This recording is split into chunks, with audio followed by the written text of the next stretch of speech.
So, is this another situation where the only way HG can make it out is by going 3-0? They can go 2-1 if their losses to JDG. Okay. I'm guessing what that means is if JDG goes 6-0 and they have a 3-way tie 2 and 4, then they can make it out. All right. Well, G2 got his ear, so what do we get for that? Something OP, hopefully. Oh, dude, we're gonna have something insane. Just wait.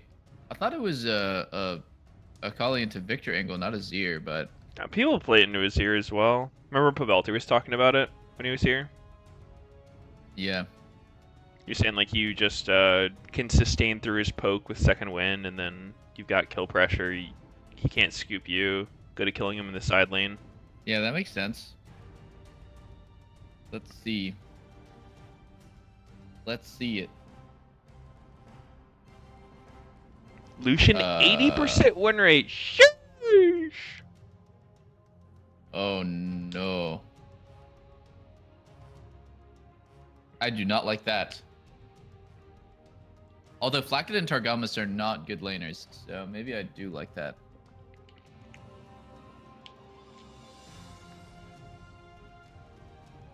Flack and Draven? What is EG gonna pick in the other roles though? I mean, you have to go Nami on 3. Oh, they're playing a crazy front to back comp. Although I don't understand Draven though. Draven is not even good against Lucian Nami and terrible against Akali. So he thinks maybe Draven wins versus Lucian Nami. Dude, the Ornn pick is because I'm looking at EG's draft so far, and when it comes to like team fights and stuff, we don't have much in the way of frontline or CC. Getting a Trundle pick, I guess, would be pretty good. I thought if EG could get Ornn, that'd be really good. Yeah, I mean, look, with EG's comp, they've given up on range, right? Their entire game plan revolves around killing the carries. They cannot play front to back no matter what. Even if they pick godlike tanks now, it doesn't even matter. Like you won't win front to back playing Akali and Lucian. So I don't know how you finish this comp out. You don't have any CC. You need engage, I think. Yeah. So I guess you will need CC in a way. Like you need engage. Maybe you just go Jarvan here and you try to engage on Draven. I don't know. I would be really comfortable playing Lucian into Draven because the win condition for both of them is winning lane, and in that case, I think Lucian's always gonna have the edge because of his mobility. Mm-hmm. I mean, The worst part about playing Lucian Nami is when you're getting outscaled into the dirt. Like holy shit, Shen, let's fucking go. It's Shen Hecarim. It's Shen Hecarim. I actually fuck with this. Dude. Yeah, or like Evelyn maybe even go crazy. But yeah, probably Hecarim. Or I do Nocturne actually. Shen Nocturne actually solid comp. Okay. Yeah, I mean in that way, like you would get around your weakness of not being able to front to back because you just get to pick the fight you want. You know what I will say though is Thresh is actually pretty good when you have tanks on your team.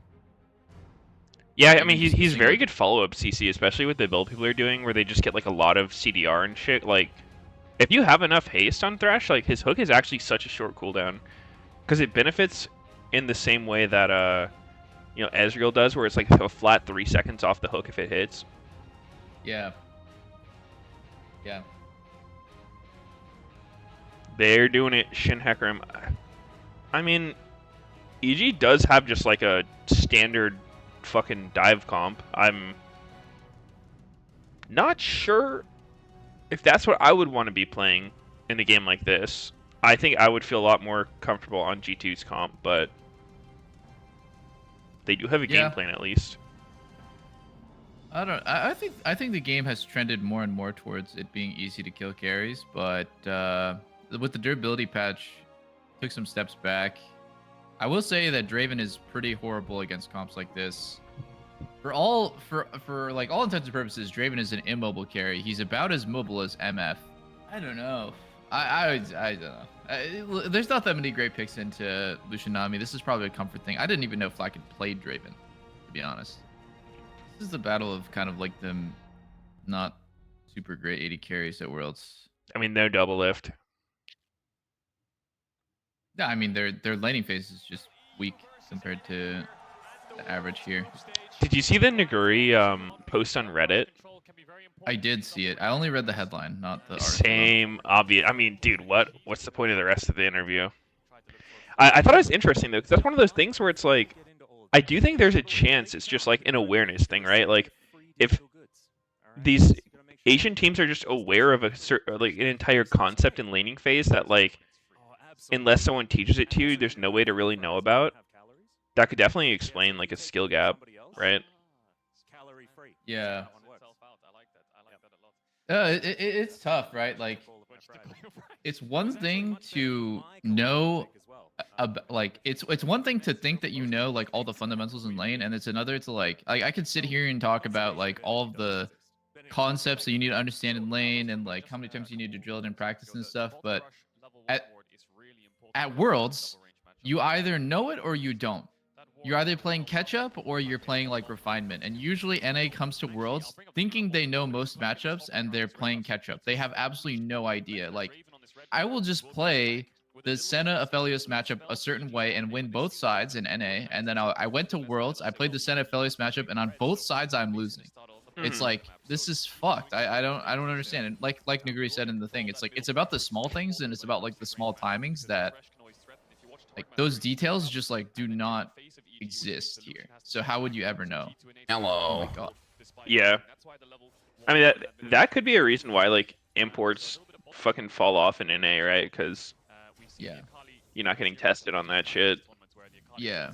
It's not even anything you can learn in a VOD either. Like, it's something that you have to learn by getting outplayed in a certain timing and then being like, oh, okay.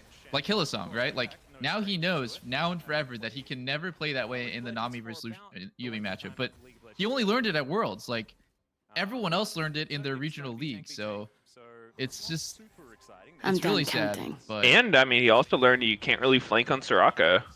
Okay, yeah, without that flash. I think like one of the most common I'm so confused what that play was supposed to be. Like, so fucking funny, man. That was really bizarre. I called out that he was inting like right away. But no, like one of the things people said about Fudge in his interview is like, well, why didn't he just play more champs queue? Then his laning would be better. And it's like, you're just wrong. You're just absolutely wrong. Like, I think Fudge would be a better player if he practiced more, just like everyone would, but he would not have done any better in lane by playing champs queue against amateur top laners or LCS top laners. Yeah. I mean, the only argument you can make would be like for the world's top laners, right? Oh, okay. Yes, he could have grinded harder while he was at Worlds, and there. Yes, that's true. Ooh, Jankos went for a 4-camp invade, and he didn't get any of Inspired's camps. So now he's on the back foot a little bit. Inspired should be able to pick up this top side crab as Jankos does have to clear out those bot camps. So actual jungle gap. Inspired is just the turbo full clear master on Hecarim. I was really surprised. If you're not full clear in Hecarim, you're coffee chat. kind of trolling. Yeah. Dude, he is kind of owning right now. I'm actually surprised how decently close Jankos is at matching that clear. Like, he's only one camp behind. Yeah, but like it's the tempo of he still needs to recall. Yeah. What I noticed about Damwon's strat against Hecarim was they played a kite comp with Jace, and they just made it so Hecarim was never like just cleaving people melee. Like, it was really hard for him to do any damage without just hinting. I thought that was pretty interesting, actually. I don't know if that was intentional, but I thought like Inspired was really ahead as Hecarim, and he was just useless. Yeah, he's just playing for counter gank here so they can get the wave in. Oh, it's legit a bluff. Yeah. I wonder if that's enough for Inspired to leave. Huh. Are they gonna look for a dive? No fucking way. They should. What? Vulcan should die for this. Vulcan should die for this, I think. Yes. Vulcan should die for this. Oh, he doesn't even have to die for this. Wow. I mean, I guess if you just hit a fucking naked bubble. God damn, that was a good play. Yeah. Don't go for the Hecarim, please don't go for the fucking Thresh. No, they can. Okay. Just die for it. I mean, I see people throw so often when like you kill the 80 carry, which I feel like you get like 90% of the value off diving the 80 carry, right? What the hell? I come back and crazy. Draven's dead? Yep. Such a good play. I think the initial play where Flakked is, in my opinion, Flacked's dead 100% if Vulcan legit executes for it, but he didn't even have to. Like, even if the bubble doesn't hit, I think you just go for it. 'Cause Really? He's chunked enough, yeah, and he has longsword, not Doran's. Like, he's really Mm. squishy. It's harder That's when fair. the 80 carry has any like defensive options, but it's fucking Draven. Yeah, I mean, I was just thinking like Thresh CC, Lantern, Flashes would make it hard, but like, yeah, you're Yeah. right. Are they It's not true. gonna Maybe if like replay it? if he can like flash Lucian's Q, that would be pretty massive. Oh, they win this so hard. Targamas might just die. Oh, Wait. Jojo might just suicide. Wait, Jojo didn't die to that turret shot? Woo! Dude, EG is fucking running G2 over. Yeah. Damn. So wait, why is Draven even CS? Like, this is the shit that always confuses me. It's like he died on a fucking huge wave, and now he's just even. Yeah. I couldn't tell you. Something weird happened. Lucian should surely be ahead a decent amount. Wow, Nami tanked fully both times. It didn't even look like she was gonna tank the second time. Anytime you can like trade the support's life to dive the 80 carry on a wave, like you should probably do it because it sounds kind of troll, but like it doesn't really hurt the support to die and get to like base early. It obviously hurts the 80 carry a fuck ton because they're not farming or getting any XP, but you're kind of getting the best of both worlds because then the support just dies and goes through mid on the next round. Yeah, I mean it's not troll at all. I mean the only downside of the death is whoever you're giving the gold to, but if you're not giving it to the 80 carry, it's whatever. Support's getting kills is fucking useless. Yeah. Oh, Caps has no flash. He might just die. Oh, what the fuck? He's just walking up like a maniac? Okay. Dude, G2's doing so much bluffing like that. Yeah, I mean, that's a good point. Inspired doesn't know who's behind Azir there, but And dude, that shit is actually like, you just straight up get bad info because like you make the call, like he probably says like, oh, like he's playing like Lee Sin's here, so then the team's gonna think Lee's there, but then he's not. So then you just get like completely confused on where Lee is. What the fuck, Yankos? That was horrible. Holy. What the fuck? Hold up. Holy No fuck, dude. way. That was absolutely terrible. That was There a was EG is no- legit sending him to the fucking dentist right now. Yeah, I mean, he got Targamas killed there. Like, Targamas only dies because he needs to lantern him out of that. And, like, there is no world in a million years where... Is he going for a steal? Is that what happened? I'm kind of confused.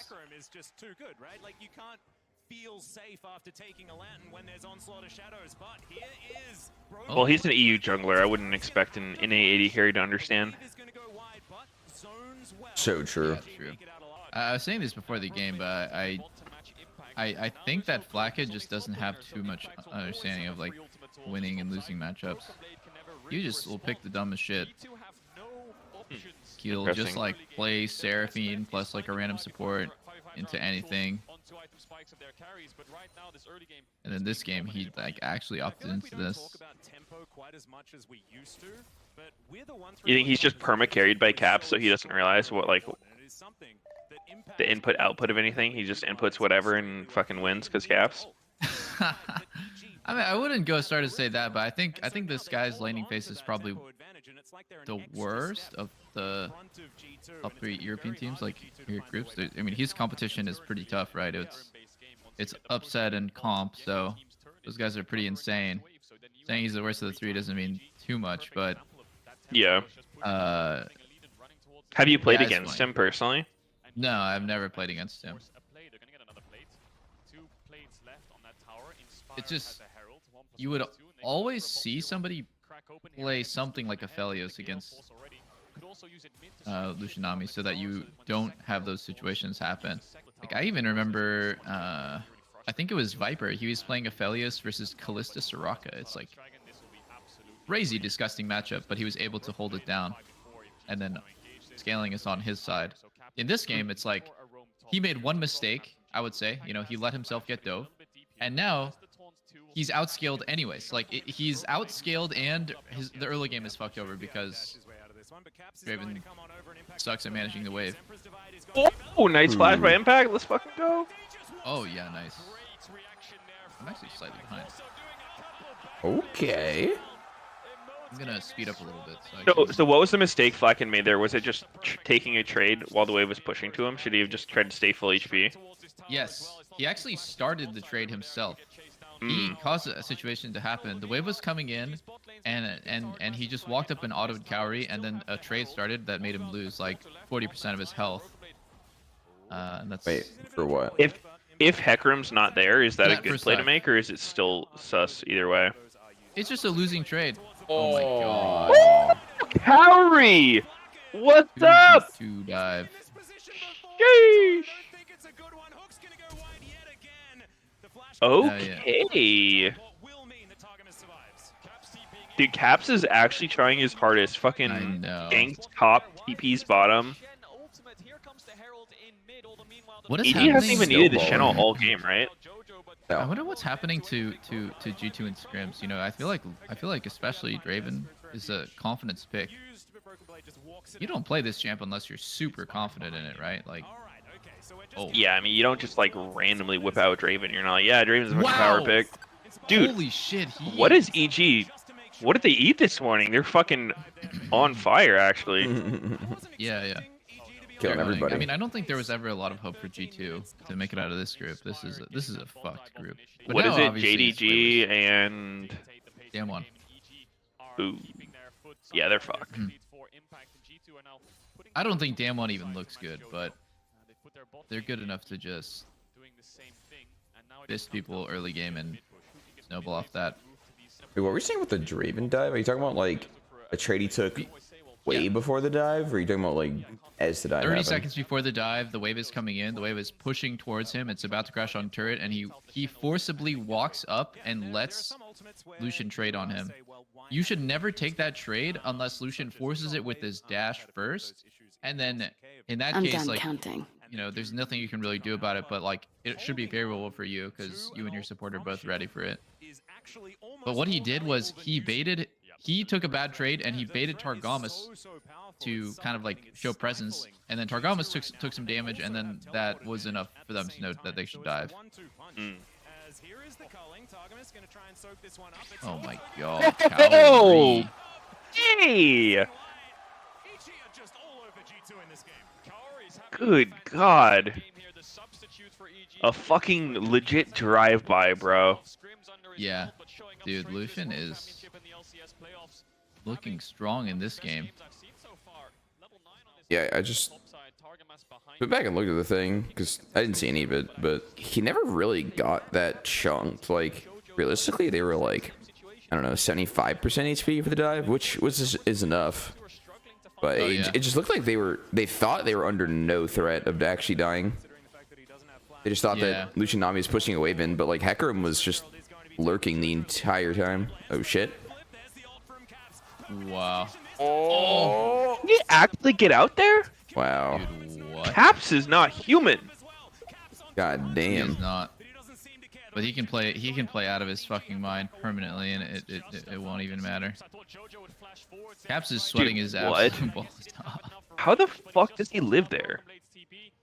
It's I thought crazy. that JoJo would do a better job delivering the Shen on top of him, but he couldn't. He just couldn't get. Caps did a fucking sick EQ at the very end to create enough distance to live. Yeah, that was nutty. Oh, the repeat? Yanko's Wow. looking. His awareness.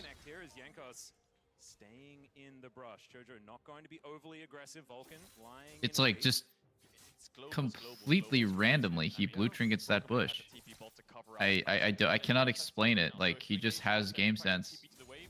He's about to face check that bush. He paces back and forth, and he blue trinkets literally right next to him. Because I think what happened is he saw the wave crashing and realized JoJo's not responding, so he might be cheesing in this exact bush. Yeah, like he sees Shen bottom. Wait. Oh. Oh, Jankos, fucked up fuck that. again. He Ooh. just needed to kick off of the shuffle right away. That was honestly pretty free. Oh no. Jankos Dude, is NA gonna get a tier 2 turret? Insane. Another one? Oh, Inspired even got the Dude. Gromp. Yankos is getting fucking giga gapped, man. Yeah. Yeah, but Inspired's never won a game in a best of 5. Good thing it's not a best of 5. Oh Yeah, but my that's the stat, Medios. You don't get it. Wait, against Yankos or what? There's some like crazy win streak number that Yankos has over Inspired. Oh. Mm. I don't know what the actual stat is, but oh, Dude, how does Caps never fucking die, man? That's Crown saving him. If he didn't have it, he dies every time there. Wait, apparently it's people Yankos in is chat 17 and 0. 0? Yeah. Oh shit. What? That's crazy. How? 0-17 in BO1? Wait, I thought you said it's BO5. I said I don't know what the stat actually is. How the fuck? That's so many fucking games. insane, Like, yeah. how have they even played each other that many times? Well, it's about to be 1-17. Just like. Oh. Just like NA at Worlds. Oh, never mind. EG's said, Just oh, it's like- throwing time. Yo, let's all waste our shit and just funnel into a God. choke. Wait, No, no, it's actually fine. It's actually fine. they're What? seemingly okay. BB lives? Oh, Dude, that's fucking cursed. BB should have totally died there. No, I don't care what anyone says. Draven is fucking useless. Does it think matter, you should though? I think you should only play him against like Kalista, maybe. I mean, that was EG like trying their absolute hardest to throw. That was actually such a fucking bad play to even attempt, but they're just unbelievably ahead, so they weren't properly punished. Yeah, yeah, that's true. Dude, Coward is gonna have IE before Flacket has his fucking anything. He's in poverty mode.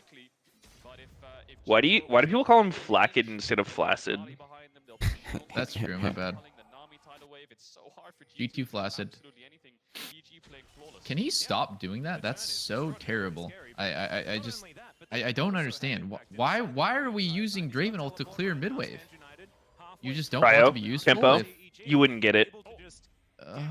oh God, wait, this is shit. a crazy Oh like, very nice shit, impact. this looks good. This actually looks. Okay, Oh god, it that turned puts into a up the tower turret. dive. Wow, Nah, I that's, think he's that's such an jail. Azir thing that only Azir can fucking Yup, create some cringe. safety there. Cringe. Azir's cringe. Nah, but like, why can fucking Azir do that? By the way, what about Azir screams? Whoa. Fucking. No channel for like a little bit.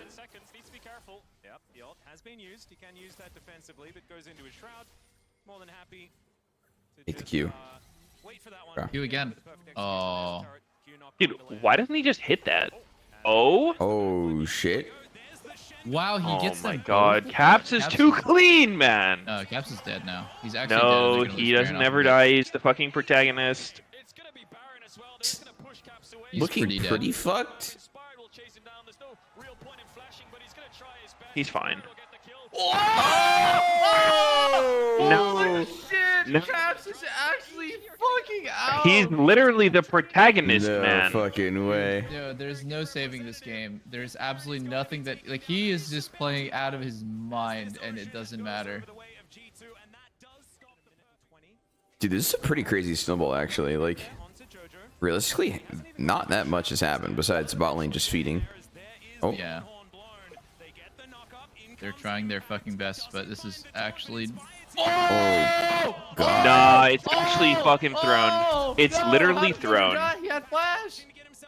Yeah, I feel like JoJo's actually getting bored this game. Like, so many of the plays he's going for is just like, Yeah, he's Why? doing dumb shit. And I know Impact is actually pissed because one of his pet peeves is when JoJo runs it downside.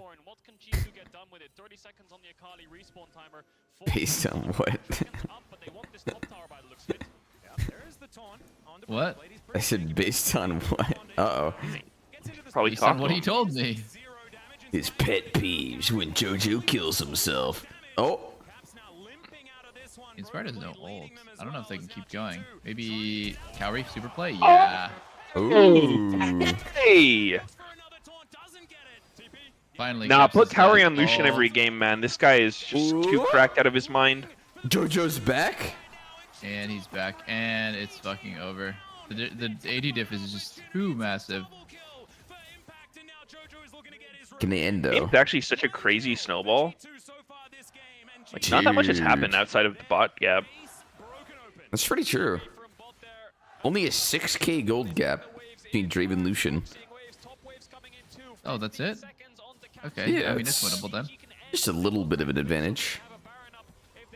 They actually end. This is very reminiscent of what happened. They can't end. Wow. G2 getting legit turbo fisted by EG. The same thing happened yesterday. It's literally just an NAEU thing, man. It's like... Yeah.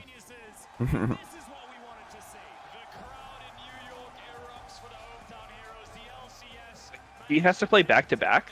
What? I thought we established this yesterday. NA gets preferential schedule. Nope. This is horseshit.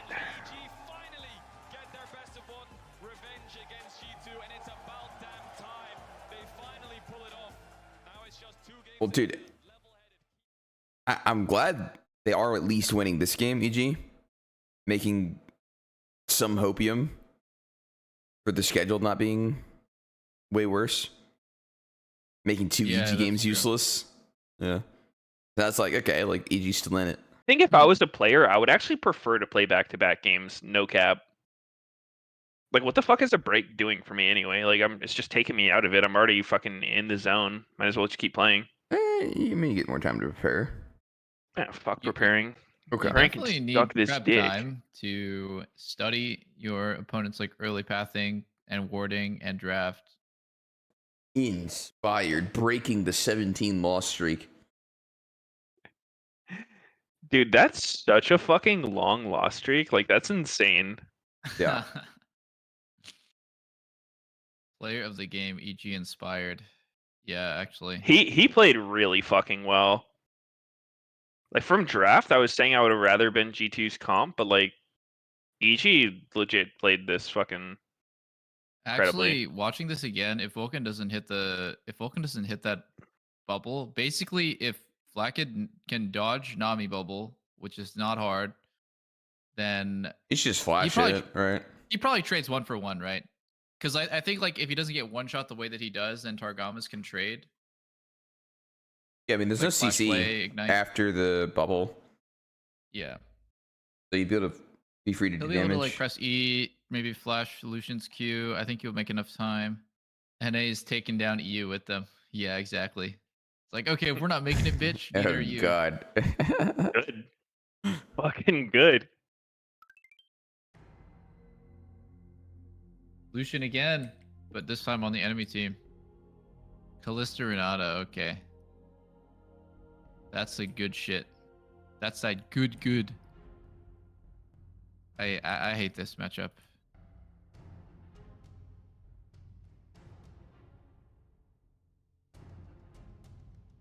That's a good answer, Lucian, not me. Callista must have been banned last game. Still though, I think Cowrie and Vulcan can win. Cowrie's playing pretty well on Lucian. Oh my god! Holy shit, they're playing fucking Fiddledicks? Yep. Let's an NA go. special?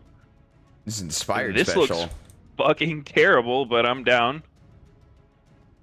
I'm actually down. Dude, I feel like Fiddle's one of those champs No, that's Fiddle's like... not bad. He's not bad. He's not good, but he's like... He's cheesy enough that you can actually get a win with him if people haven't played against him.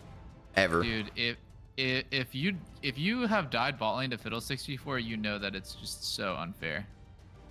He just has the dumbest fucking angles to gank you, like, and nowhere is safe. And like, if he gets snowballed early and he gets like stopwatch or something, like if he has, How does he take Snowball on Summoner's Rift? That would be good. It's a great point. Medius, I'm glad you brought that up. If he accidentally had Snowball somehow, he's a fucking menace. Oh, Can you do shit. another subathon? No, probably not. Why? Because I wanted to fucking die during my subathon. Actually, I would do it with like a different purpose. Like, I'd probably do it, but like not stream myself sleeping and also not have it so that I'm grinding League literally the entire time that I'm awake. Yeah, I think the meta is like if there's too much time on your timer, you like You go to bed and you just stay in bed on start your playing phone, other shit. under the covers. Oh, another night where I slept 20 hours, guys. Huh. Oh, I'm so tired, man. Man, these subathons really take a lot out of you. Oh no, impact Y. Oh. Nobody started the timer? Cool. Cool. Guess I'll do it. Every waking moment is misery. Therefore, I stay under the covers Wow. and hope nobody This is actually subscribes. such a world fucking gap sometimes where people are way more active at level 1, and I mean, it's a fiddle thing, right? Like, I feel like any of these champs that have like the super fucking weird starts, right, where you're like double camping or whatnot, mostly a fiddle thing, I guess. But like, Yeah. there's some other champs who do it 100. You just invade them. Like, you pick Graves and you invade them, and then Yeah. they just kind of shit themselves because they're gonna be behind because they don't get to do their weird ass clear. Yeah, like Shaco, Zach. Now, you know, the thing that made me start using the button a lot more was playing Pantheon jungle, and I would ult in on someone, right? And they would always flash immediately. And they'd be like standing in a wave, so I'd try to W them, and if you W a minion next to them, it's like so cringe. Wait, does he get to fear here? He's so fucking fast!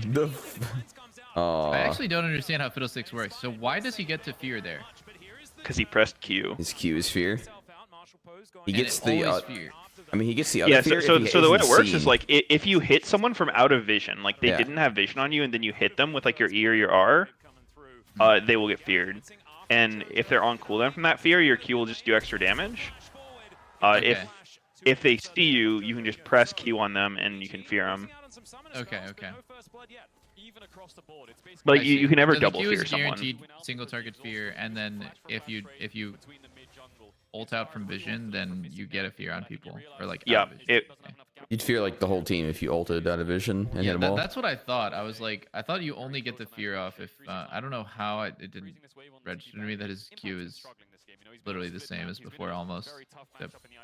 I guess it does damage. Yeah, the only difference is there's like a travel time for it now. It's fast, but like you can technically avoid it with stuff.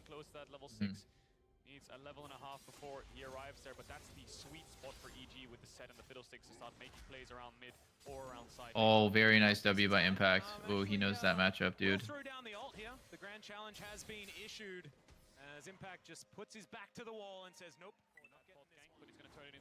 Okay, never mind. Legit got his PJs on. Oh. I like that. Oh my god, his butthole.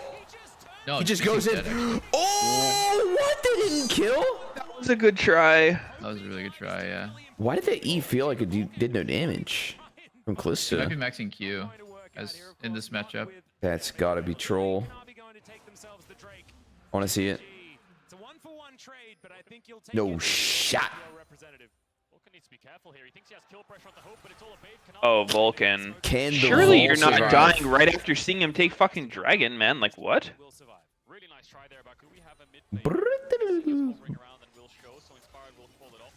Wait, JoJo's actually gapping the fuck out of Yagao in CS. Yeah, this matchup really is, from what I've seen, it's just Silas, or it's set dominated early and then Silas outscales. But if you just never let go and you just playing like from ahead the whole time, obviously it's worth. I'm not a huge fan of Silas mid though. Like if the meta's like this. Wait, really? I think Silas mid is fucking busted, man. Sorry. I have a speech impediment or some shit. Set mid. I'm not a huge fan of set mid. If the meta's like this. I think it's hard for him to lock anybody down because everyone has dashes and is super mobile. Yeah. It's That's not good even really against a like hard tank. fat tanks. Yeah, exactly. Oh, so nice. Gary just hit 5 here. He only had like one spear in Nami when he pulled it, right? Two, I think. He had one spear and then he snapped his E while the second was in midair. How does that work for the damage on the E? Will it It'll do damage add twice? Yeah. Really? It just It if does it it's a delayed after mid-air the auto. attack, it'll go. It'll snap it. That's so weird. It'll add it after the auto hits. Yeah, it's weird, but it is super intuitive when you play her because if a minion is 1 HP, the reason why it's like that is like if a minion's 1 HP and you auto it and snap your E with like spears into champ, it'll reset the CD. Otherwise, you have to have a minion at like just above the auto damage, like the last hitting range. It's basically just to make it more consistent for you to reset your E in lane. Oh, Vulcan has no flash. And Wait. it's actually super punished. Holy What the fuck. fuck? That's a deep place to die. Holy shit, I was looking down at my know. phone to get my food order, and I look up, and he's fucking dead back there. Yeah, that's pretty insane. Wow, look at this. Jojo is covering again. I love Jojo's movement on the map. Like, he's so active. Yeah. He's giving up, like, look at his CS lead mid now. Like, he gave up his advantage mid so that Kaori could catch this wave. And I think Inspired just was holding his mid wave for him. Yeah, I mean, I So think that's there was really not good. much farm lost. It's just good overall understanding of the game. Like, you just do whatever benefits the team the most, even if it's like not great for you. Yeah. No, that was really good. I feel like there's just a couple top laners like Zeus, and now look at this Fiora matchup. It's like, dude, Maokai is not actually tanky versus certain champs. Known to be tanky early game. Yeah. Oh wow. That was fast. Able to get all those weak points, but Impact, yeah, he's a pretty tanky tree. Should be able to catch his way. Healing the minions up with your Fiora E. I don't know why is that a thing? I don't think her E is the one that healing him. I mean, sorry, her ult. If he's bot side, we see him. If he's not bot side on the wards, he must be top side. 369 really close. Ooh. Finding the dive here. Impact's dead. Wait, Impact's fucking Dude. dead. Bye-bye. Wow. Wow, Oh Fiddlesticks my- is gonna clean up here though. Fiddlesticks is gonna clean him up. Predator. Probably dead. Oh my god. The solo kill for Fiddle, that's actually good. Holy. Inspire's been playing so well today. Yeah, that Predator E was crazy, bro. You would have fucked that up somehow. Oh, Fiddlesticks going mid. Oh, would I have? Oh wow, that reaction time was pretty nuts. Those mechanics. Crispy Oh Predator. god, wait. Silas gets the Fiddle ult. Oh, Uh-oh. That's fucked up. How good is that actually though? Really fucking good. Insane. Yeah, you have a champion whose like entirety is their ult, and now you have Silas, who's a champion plus that other champion's ult. Yeah. Yeah. Oh, dude, Jojo does another defensive TP for bot lane. That doesn't feel great. It really doesn't, but seems kind of necessary. Yeah, it's just the fact that like JDG wasn't committed on that one. They were just kind of like looking bottom. So you have to blow your TP just to stop a look, but yeah, I mean, not bad. Just doesn't feel great. I think he had no option there, really. Yeah, as a bot laner, I think my team should always be there. Oh, dude, he is fucking this up. What's he doing? Fucked over every vital already. Oh, wow. I mean, even if he hits every vital, it's not like it's close to a kill. Nice. Let's fucking go. EG is actually coming back off that. Are we Holy shit, they're doing a full talking? swap here too. We fucking talking. There was not much 369 could do because he couldn't get through the health bar. So the crash comes in. Kaori's actually lane swapped up here. JDG's bot lane moving towards mid, and Yagawa's here to respond. He's a bit scared. Wait, so how did he get a fear on Fiora without getting riposted there? Did he just like bluff it? Didn't react, I think. Wait, Vulcan has Good flash by Inspired. Oh, He doesn't oh, have oh. Crow Storm. Oh, Oh. Hey, let's go! Let's go! Yo. All right, Fiora's coming. Time to run. Time to go. Wait, Fiddle ults up. Fiddle ults up. Oh. Yo, big turn. God. Big turn. Big turn. Yeah, big turn. Oh my god, he's Doing doing it. I don't think it's gonna work. I don't think it's gonna work. Oh, Oh my man. god. God. Oh my god. Oh, No! God. Holy shit. It did no fucking damage. And I it mean, didn't fear. He had no fucking items. Why didn't it fear me, Diaz? Why didn't it do like a triple fear there? I don't know. Did Lucian reveal him? I think so. Fiddle he kind of fucked it. He like stepped out of the bush for a second. Yeah, I think he misclicked.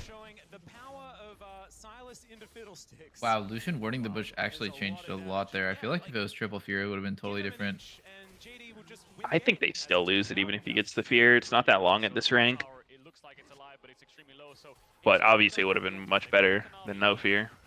I feel like Kaori fucked this fight. Because Jojo has this kill on Kanavi 100%. They don't need too much commitment. But then watch the way that Kaori plays this. He plays it like they're gonna keep going. And then Oh yeah, he's he does getting chased down. extend hella hard. It kind of puts everyone in a weird spot, and then Vulcan dies. Let's see this ward on the bush. It did, yeah. I don't. Yeah, you're right. I think they just need to get the fuck out when Fiora's coming. Yeah. Fiora getting there is just too strong. The spear. Who is that in the driver's seat? Is that their head coach? For EG? The driver's seat? Holy shit, where was the car? Yeah, I feel like this game got completely screwed off the back of like Impact is playing what seems to be a losing matchup. The level 1 skewed the game so that Fiddle's jungling was like super predictable, and even though the map was somewhat split bot lane, like Fiddle was kind of forced to be on bot side for most of the early game. Like it's JDG's bot lane just too good, and they were winning lane anyways.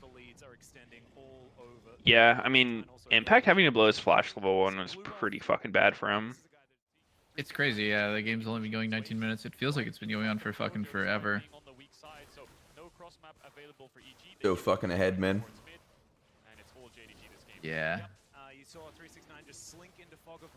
They definitely know how to like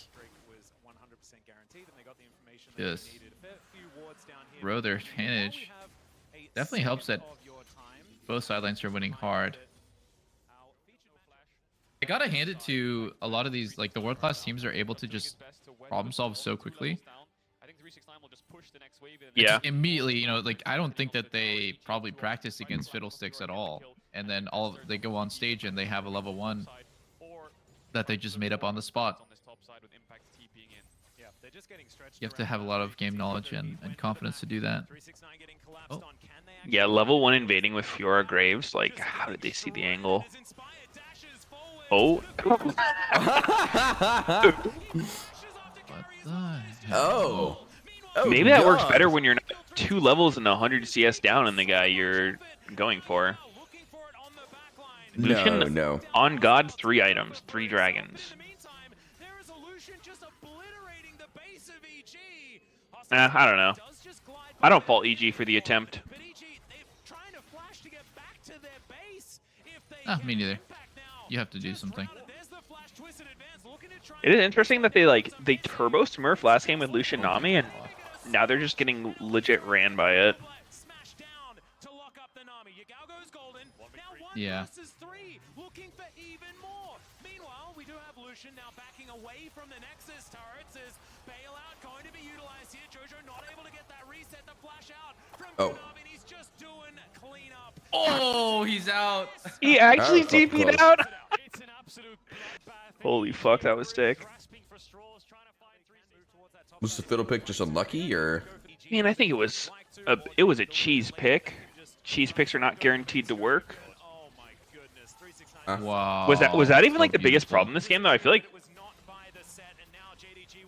Inspired did not have a lot of options regardless of what he was playing. I mean, he was honestly useless. I think it's part of it, but like, he got his ult in, got warded on it. He didn't really get like the fiddle angles, you know. Not to say he's playing it bad, but I mean, that's just what's gonna happen. Like, you're getting shit on in a competitive game. Like in solo queue, Fiddle works because like everyone has fucking amnesia about the champion. Like they could just get crow stormed from Raptor Pit like a minute beforehand, and they will forget and get crow stormed from Raptor Pit again. In competitive, when people are like winning their lane, warding, tracking him, shitting on him, it's not quite the same. Yeah. If there's actually one thing I like about solo queue, it's that you'll play against champs that have a low percentage of like playing against on stage, but if you do, you're like more ready for it. Because like when you only play scrims, you see the same champs every single game, but you know, a lot of the Eastern pros they play so much. Like, of course they've played a bunch of games against Fiddle and like know the angles and like are aware. Or maybe they just have somebody who's really good on top of comms, always reminding his teammates and stuff. Actually, yo, did you guys hear that? I don't remember what exactly the source was. I couldn't find it, but someone said that like Valkyrie had to make an apology video for saying like "What's Bracken" or something like that. Yeah, I saw it. It was totally Like, idiotic. is that troll? Because I've been saying that because I hear other people say it, but like, is there actually a problem with saying that? No, it's like this new social justice warrior like brain damaged shit where it's like I forgot what does anyone know what the acronym is? It's like African American something vernacular. AAVE. AAVE.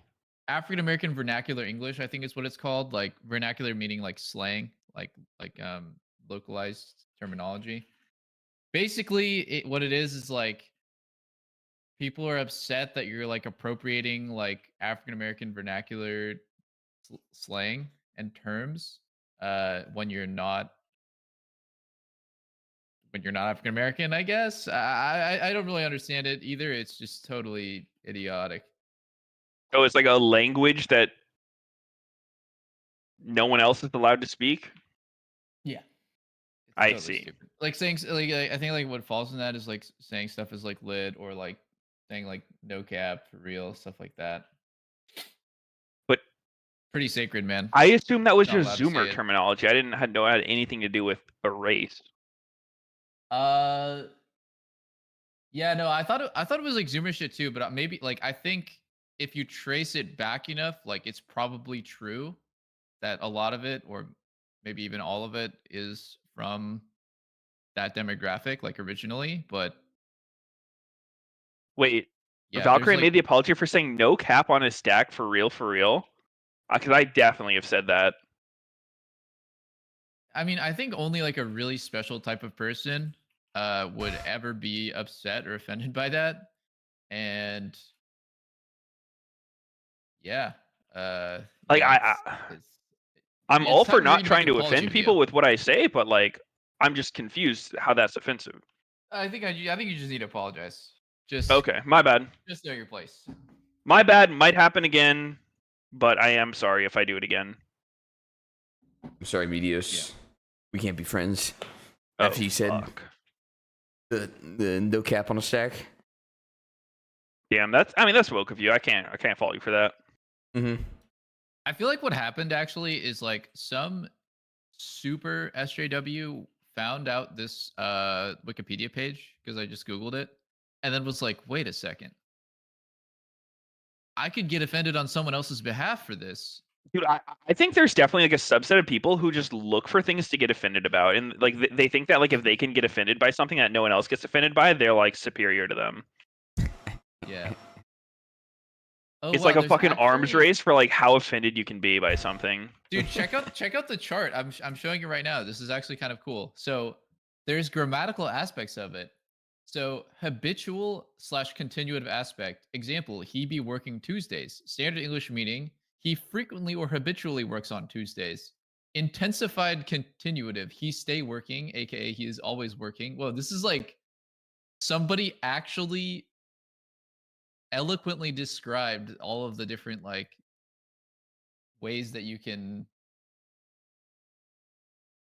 change the fucking language. It's actually kind of cool.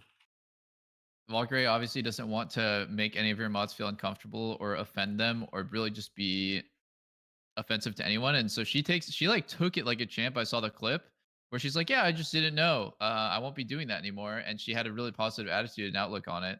She's like, it's not a big deal. But like,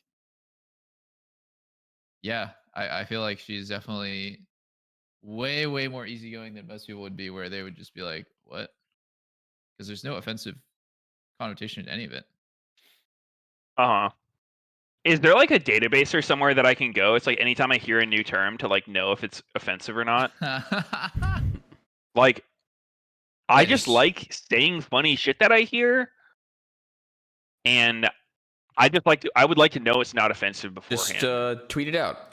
That Tweet it the out, phrase tweet it only. out. See what happens. People, You get it, people are offended, then there you go. I think it is really obviously pretty bad when you will change your behavior to cater to the most insane person in your Twitter comments. So I'm not, I obviously have a lot of respect for her for being so easygoing and like just so willing to like make changes to her habits to please everyone. But yeah, Okay, so the thing that I'm not understanding is like, like they're just being gatekeepy on language. Like, does any other language do that? Like, you're not allowed to say this. Like, I just don't understand it. I don't know, honestly. Legit one dude like triggered by it. Yeah, you're saying it was just one person, right? Because people say Yeah. like like There's on literally- God and stuff like that all the time. Literally no chance anyone besides one fucking clown was offended. But it was one of her mods, and I think that's why she took it so seriously. Yeah, it's just respecting him. But But there's other things you can do. Like, you can just unmod them. Yeah. I mean, he might be on our payroll. Anyone heard of that term AAVE? I had to Google it because I've seen people misspell have and write that before. I mean, it's honestly getting a little bit harder with like people are becoming so woke, so aware. Like, they're not dropping racial slurs like they used to. So like, we're having to dig deep to find new things to get offended about. But like, there's brave people out there every day, like figuring this shit out. So Yeah, I mean, I think like everything within reason, right? Like if there really is a good compelling argument for something to stop being said, and yeah, for sure. I mean, a good enough number of people are into it, or like are for that thing. Yeah, sure. I mean, I think some of the stuff that we said when we were growing up is totally not cool anymore. It just changed with the times. But yeah, absolutely. that one is I just don't see a world where that one ever catches on, or Yeah, I mean, I'm not sitting here saying racial slurs, being like, bro, we should be able to say anything. Like, yeah. I'm totally okay not saying the N word, but like, black people can say it. Like, I'm okay with that one. But like, on God, for real, like, is that getting really the triggered. same thing? Oh. There are some things that you shouldn't do, and the repercussions is like, if no one wants to associate with you, aka being canceled, like, I think that's fine. Yeah.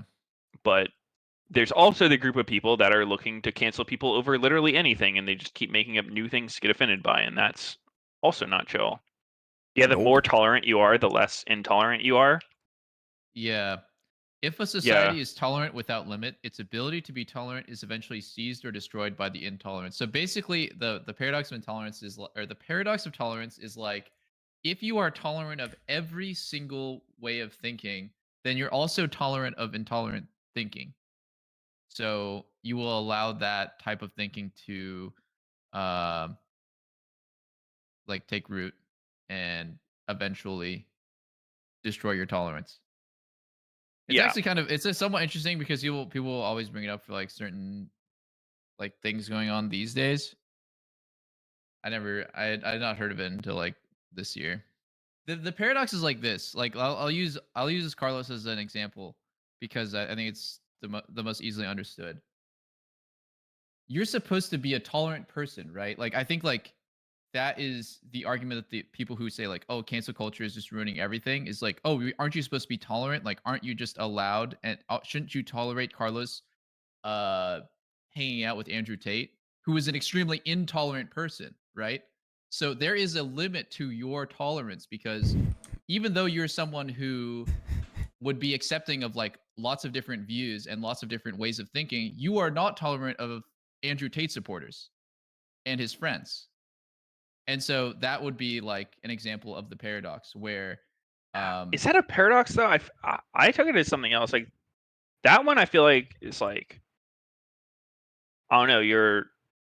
It's like people would use that argument with like racism, right? It's like, oh well, like if you don't like races, aren't you kind of being discriminatory too? Like, yes, but exactly. I feel like it's different because it's like the paradox one is is like, basically, I guess, that you cannot be tolerant of intolerant people, which makes you somewhat like intolerant yourself. But I think it's obviously the right way. I mean, I think like all people deserve to be treated with respect. If people are like treating people poorly based on some random factor, like they're, some attribute that's outside their control, then that's fucked. But like, I wouldn't consider someone being like sexist as an attribute outside of their control.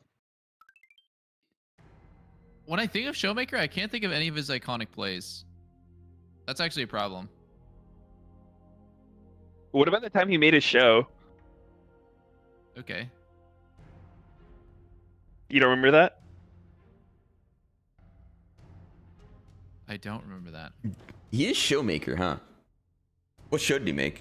He almost punched the monitor. That was his most iconic play, actually. Yeah, dude, his most iconic thing is that like really awkward looking pose of him about to punch you. He's like it doesn't look like he's gonna beat you up. That was funny as fuck. But he does it all the time. That's like that's his brand. That's the only thing he's known for. When's the other time he did it? Dude, look at all the fucking world pictures this year. This year? Yeah, like I think he got one with Casual recently. I saw on his Twitter. Okay, that's a fucking like, yo, do the thing type picture. Lol. What are you fighting here, Sneaky? Like, what is your? You're being a dumbass. You're like, dude, Showmaker's How not am I popular being a because his name dumbass? sucks. His name blows, so he's not popular. That's what you said. Okay, I'm not saying the entire reason. I'm just saying I think that's part of why he hasn't caught on. I don't think so. Well, Because- I mean, you're allowed to be wrong. I'm not going to force you to be right. Well, G2's comp is pretty insane. I like it a lot. They can just not fucking feed early game. I actually think they have a good chance. They're all very squishy. Yeah, but Seraphine and Senna glued together with a shit ton of healing. I think they have. Yeah, so if much they can get healing. ahead, it'll be pretty fucking unstoppable. Yeah, I don't know. I feel like Lucia LeBlanc scales pretty poorly. This is such a low execution comp by G2. I mean, the only thing that actually takes some level of kind of like risk is Fiora, but I don't know. It feels like they're just a walking fucking ball of stats. So if they get ahead, it's really easy for them to win. Ooh, nice ward. Infinitely scaling champs. That's true. They are here at Worlds to play, and a lot of people have them as the dark horse to win the whole. Can't really gank. You just. Oh. Yeah, I can't really gank this. Holy moly. Little fake out right there was kind of nice. It looked like a kill angle. I don't know. No, it doesn't look like a kill angle, but I didn't think he was going to dodge everything with W there. There are two. Broken Blade will freeze this wave, which means Nuguri will have to TP back. But no, Nuguri stays and says, I'll push this one in. These are the kind of risks that Nuguri often tends to take. His jungler's on Krugs right now, opposite side of the map, and he's fighting Broken Blade to try to crash the wave. So he might just. What the hell? He's dead. Happens, No? How is that not a solo kill for Fiora there? He was playing like his jungler was standing right next to it. I don't know. So it's the opposite of having his jungler. Feels like he Maybe was worried about scared being to keep baited? Committing. Yeah, I mean, they saw Viego leave toward bot side. Very low chance he'd actually be there. Mm. What are the minor details that Broken Blade's not playing around? Please, it's someone. actually crazy to me that he's even in CS. Yeah. He's 4 CS up, I guess, after he farms these, but. Oh. Whoa. Hold up. Face check. Can't kill this. I'm just so fucking lane. surprised. This matchup's going well for Sedge. On paper, it just does not sound like a good time. I mean, a completely dead even early game is good for G2. Their champs scale super well and have a huge spike at 6. Especially on, I guess, just excluding Fiora on bot side, it's really, really huge. Senna and fucking Seraphine ulti are some of the best in the game. Separates these two teams, just looking for our first neutral objective. Canyon's just gonna walk on over. I think Damwon knows what they need to do here. Like, they need to get Dragon, start stacking it, because if the game goes really late, it's not good for them. Ooh, this looks like a dive angle. I like that Jankos is ready to punish the no. Oh, Wait, ulted? Oh my god. Seems awkward as hell. Is this gonna work? looks good. Ugh, One for not one. clean at all. Not Damn. that good. Yeah, not that good. But it's looking good. Oh Wait, what? my god. Caps his heal though. Yeah, he doesn't die. Well, let's just summon a spellbook. It may look like heal, but really it could be something else. No, it's heal. The fuck? Let's see. Oh, he should have ulted when immediately when Yanko started tanking. When did he ulti though? Yara, you mean? No, Sedge. When did Sedge ulti? I didn't see. I don't. I guess. I think he got like the she short didn't have it one. for the dive? Oh. He definitely had it. Oh, okay. That's I weird. didn't see exactly when he Gosh. pushed it because it didn't make the big ass AOE. It just did the little Did he get turd absorbed stun. by Fiora's W? Maybe. I'm gonna go back and look at it. It might have. Yeah. Oh yeah, he did shoot it in riposte. Oh, okay. So yeah, if it was on Bel'Veth, that could have been a crazy outplay. Obviously, I really don't good. like the way Jankos played this. I think he could have played it much more cleanly and not needed Fiora to die. Yeah, like you could wait till Fiora was close and then W. Yeah, I mean I don't even know about starting it with your W either. Like Ooh. you don't need to. You just Q through him and then W later. Use your E when he's lower. Yeah, I think there's a bunch of things that could have went differently there. Like he could time it so that the tower shot is not immediately gonna hit him on the dive. Yeah, like Jankos just didn't actually get like that much of his damage off like Qs and autos. I think he could have done more there. Hmm. Oh. Oh, it's such a fat disengage, bro. Holy fuck. Yeah. I don't think Bel'Veth's like super hard to play, but definitely takes like a few games. What's the mechanically hard part? Because I played her. Are you just talking about like knowing the all-in timing or what? Yeah, I mean just like knowing how to use your spells effectively, like to actually deal damage, How do you use the E? Like how would you use E? finish people. Never a DPS tool, only an execute. I mean it does like Wow. way more if you use it at full health. It does like 4 times less damage than if you do it when they're low HP. Is it scaling? Yeah, it scales based on how low they are. Okay. Oh. I mean, alternatively, you can use it as like a damage reduction because it's 70% DR. Nice flash. That But was that's so well played. Not ideal. Basically, she won't kill people without Eing them to kill them. Yeah, I mean, unless you're like fed as fuck, but like that's her early game play pattern is like killing people with E. Uh-huh. Dude, there's such an extended fight, and fucking G2 has so much healing. They're all back almost to full. Fucking stupid, man. They need to nerf healing. Buff Grievous. I would still be interested to see what it looks like if they made it so like it's not just linear, like you have heal cut or you don't. Wait, BB just fucking killed himself. Oh. What? Wow. Is Sedge balanced? What the Wait, fuck? he just soloed him like that? What Holy the fuck? shit. How did that start? He like just fucking went into it. I mean, he has Sunder now. It's a big spike for Fiora. That's actually a really good all-in timing by Nuguri. Right before he completed his OP as fuck insta-win item. Just pulling back real quick. They're not gonna shut. So somehow Fiora got half HP'd. They don't really show that. He gets clipped by the W, and then E, he doesn't riposte it. Maybe it's down. E ult, dead. That's it. Well, from half. Oh, wow. Targamas didn't even have a chance to flash.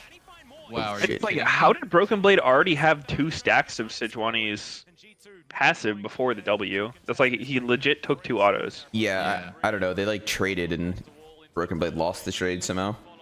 Might have just been another W. Does W to W like chain the passive? The E passive? Like if you only W'd someone, would you keep the stacks? I would think no. I'll look it up, see how long it lasts. Maybe with enough cooldown, I could see it, but I don't think he has that much. He It just had cooldown lucidity. It boom. lasts for 5 seconds, and then W max rank. Yeah, actually, it would. Oh, wow. He has Okay, so- CDR boots. With CDR boots, you can double W stacks. That's why he rushed it then. It was his first phase. Hmm. Oh, Nuguri could die here. He has Ignite. Did he? No I don't know. flash. He's pretty fucking Oh, tanky. wow. He is playing super respectfully of this time. Yours too Oh, low. that's really nice. How is he hitting the double W's so frequently though? Like, Fiora Skill. Q should be able to dodge it, no? And Ace of Johnny's have looked so fucking bad. Oh, so nice. Oh, Actually, I so nice. mean- Is yeah, this a that's perfect actually- chain. It is. Oh, Jesus. I actually think Canyon could have kept going here. He ulted out, but his teammates were on the way. He didn't really trust that that was more than it was. Maybe Sejuani's just like Ornn 2.0, like, people God. think they can play it. Oh, Showmaker might be in thing. Maybe.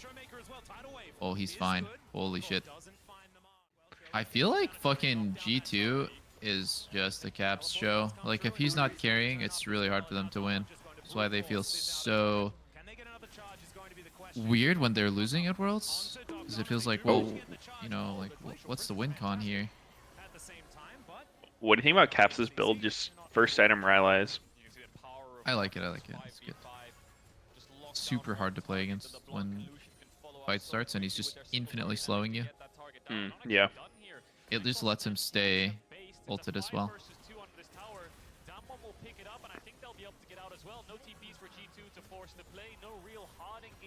Feels like Damwon plays really well off the weaknesses of each champ. Like, Senna Seraphine getting pushed in constantly, it doesn't make sense to me, but it happened, and then they kept him under turret, they kept him controlled. They're probably not farming very many souls. You don't think Nami fights him? I don't know. I feel like Senna Seraphine's no slouch in lane. Oh, BB? BB? Oh! The healing! Oh, champ. BB! Oh! Ice fuck. Oh, And he's gone. And then is Flaccid gone too? Oh yeah. Yup. my he just didn't flash there. god. Like, what is going on, man? These guys are... Giovanni Top's just not They're balanced. just Uh-oh. styling on him. Goodbye, Yankos. Oh no. This is fucked Oh, up. no. Flaccid's Flaccid's TP was not bad. It just was a losing 2v2, and then... This fucking ruins the group if this game is lost for G2. Yeah, it's bad if the top two pull ahead, right? Yeah. Just makes everything boring until the DK fucking J2G game. Wait, so if DK wins this, EG's just eliminated? And G2. Yeah, it actually is pretty lame if DK wins. I think they should throw for entertainment value. Agreed. I mean, I want to see G2 do well, but also just for the sake of watching these games today. You know what's so crazy to me? Like, I feel like G2 had a better draft, and the way that they executed was just... I mean, Fiora's it losing just to comes down to Sedge. lane. Fucking It's just... Senna Seraphine. We don't really know the matchup bot. Like, it's kind of hard to call, but they're losing. Yeah, I feel like a lot of these games, Eastern versus Western teams, is like you don't even get to the point where the draft matters because you're just legit getting slammed in lane to the point where, like, you know, you don't have much vision control, you don't have prio, like, you just can't really play. Like, you don't get to a point where your comp matters. Yeah. Top lane and bot lane just lost lane. That's it. Mid is just AFK. There was no interaction between either mid in any of it. Oh my god, is he dead? Oh, Oh. dash like that. Crazy, man.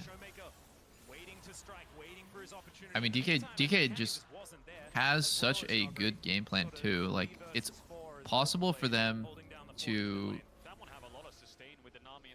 stack drags. I mean, it's only possible to get the early drags because their bot lane's winning, but with that option open, they like played super hard for a 7-minute drag, and now they're gonna have a really fast soul.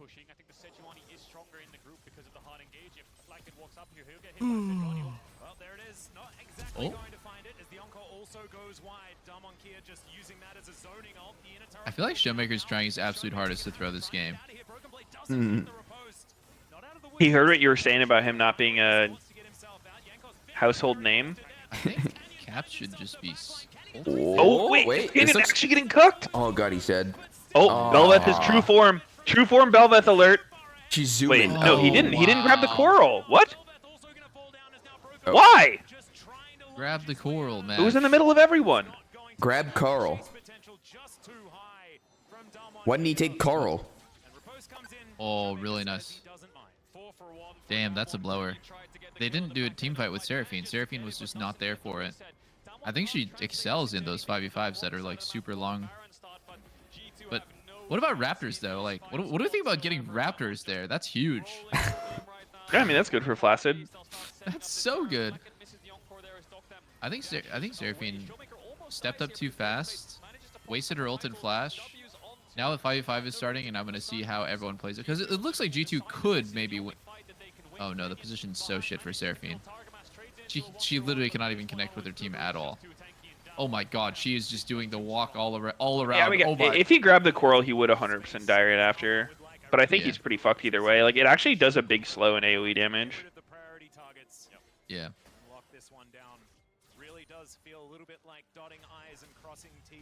Damn, these Lucianos. This is a great sign for Damwon Doctor being able to step up and just carry through games with Nuguri playing tanks. Gives him a couple more styles. Yankos. Oh, I like that he snuck into the bush there. He actually tanked a lot. Yeah, man. Oh. That was really good by Yankos. No, I'm not saying that. He's having an off day. This is not the Yankos that I'm a tier 3 sub for. Oh no. Was NA and EU equal the whole time? Disparage.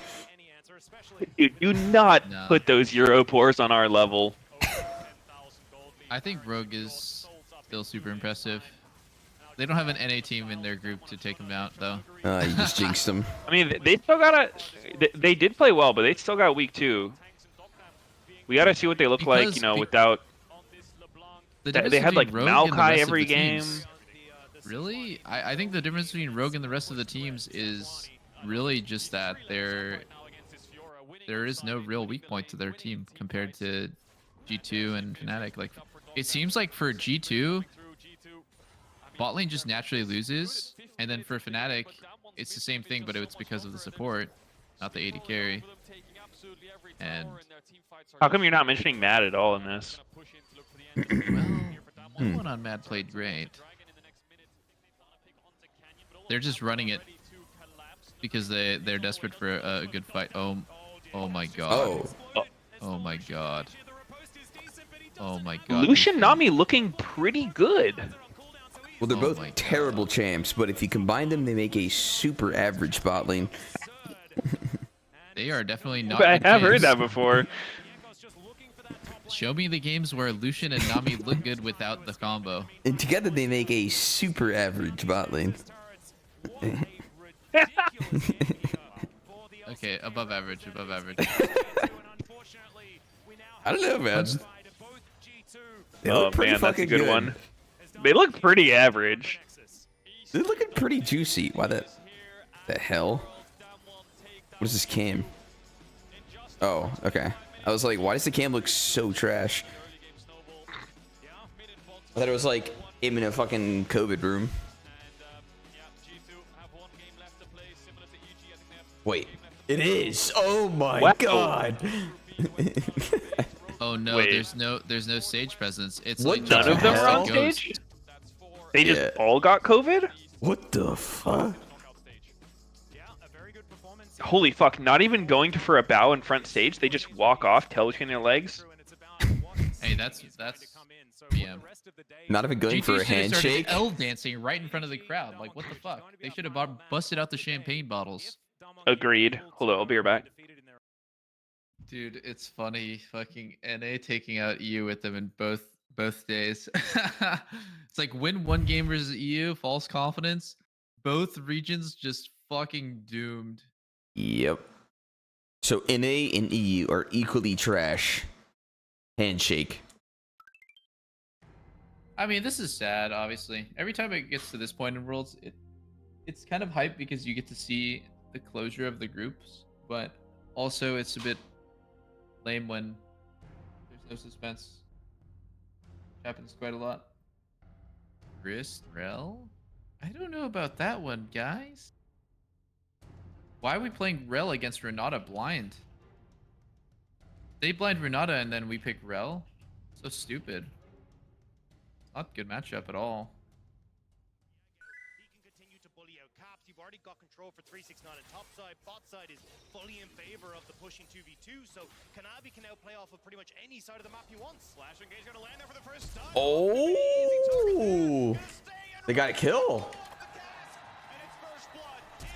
Hello? Yo! Yo, what's up?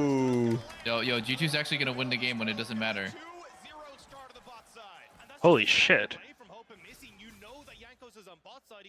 Finally, they've got a win.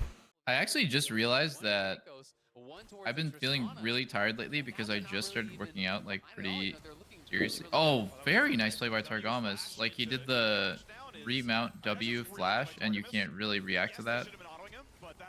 It locks on even if you do flash. So that was just very, very good. Yeah, no, I've been feeling like shit lately, and I think the reason why is I started working out again after like taking a week or two off. Yeah, I get around that by just not working out. Ooh. Yeah, no, but you know what's funny is like the biggest lie that people tell you is like, oh, just start working out, you'll feel great, and like it does feel good after you've been doing it consistently for a while, but in the beginning it feels like total trash. Yep. Wait, this guy's dead again. Jesus Christ. Wow, Hope is really good. Bot lane is just inting. Wow, Flacket is probably best AD in the world. 3 kills in He's 5 getting minutes? Renata Glass, just the biggest bait of the year. No way. You're capping. Has she won a game? Well, I mean, she's... It's... Oh, that's Broken Blade with no agency left. He's got no mana. He can get his passive and a grasp off maybe. But the Kanavi jump in. Done that. How's this gonna go? Oh, he's got nothing. Did that without jumping in. Like, they're just getting fucking bang bust bot lane with ganks. And at this point, they can kind of leave Chris Rel on an island. I didn't really believe in this. This is not supposed to be a good matchup in any way. Oh, Hex Flash over the wall. So nasty by Targamas. I didn't realize that's what happened. And it was like the remount W again, too, where you can't react. Down a lot of CS bot lane. Yeah, it's actually funny. It's because you can't fucking lane with Tristrel. They actually just... The only win condition that they could have ever played for was this. Oh, wait, is he just dead? Maybe. Wow. That felt like he kind of tossed away a kill. He ran 1k gold lead bot lane, and that's where it all is. Sucks, man. Playing versus Tristana with item advantage, fucking miserable. Completely fucking miserable. She just jumps on you and caves your head in. Yeah. And she's really hard to make a play on. Yeah. She just gets to the point where she gets the lane for free if she can somehow get ahead early, and yeah, she got quite fucking strong. Wow. They're just... I don't know about this. He's chilling top, protecting BB from a dive. Huh. there is a slight goal doing just fine. Broken Blade will struggle a little bit here, but overall things are looking really, really good. Yanko's going to be going back. Oh, wait, he I might think be in Odo trouble Omni would here. have taken Aftershock here. He in So trouble? grasp. Wow, he just gets to walk away. Holy fuck. That felt wrong. Like, that shouldn't happen. Wow, he can just do that in fucking Maokai's face and it's fine? Navi is fucking nasty on Italy. Why doesn't he just get flash rooted? Does he die there, you think? If it's flash root from Maokai into a perfect Graves combo, does he just get one shot? Nope. Okay. Not at all. Wow, I thought he would just be in trouble. Not yeah, like not from full. Maybe if Maokai's ult was up, there'd be a threat, but I see. should be okay.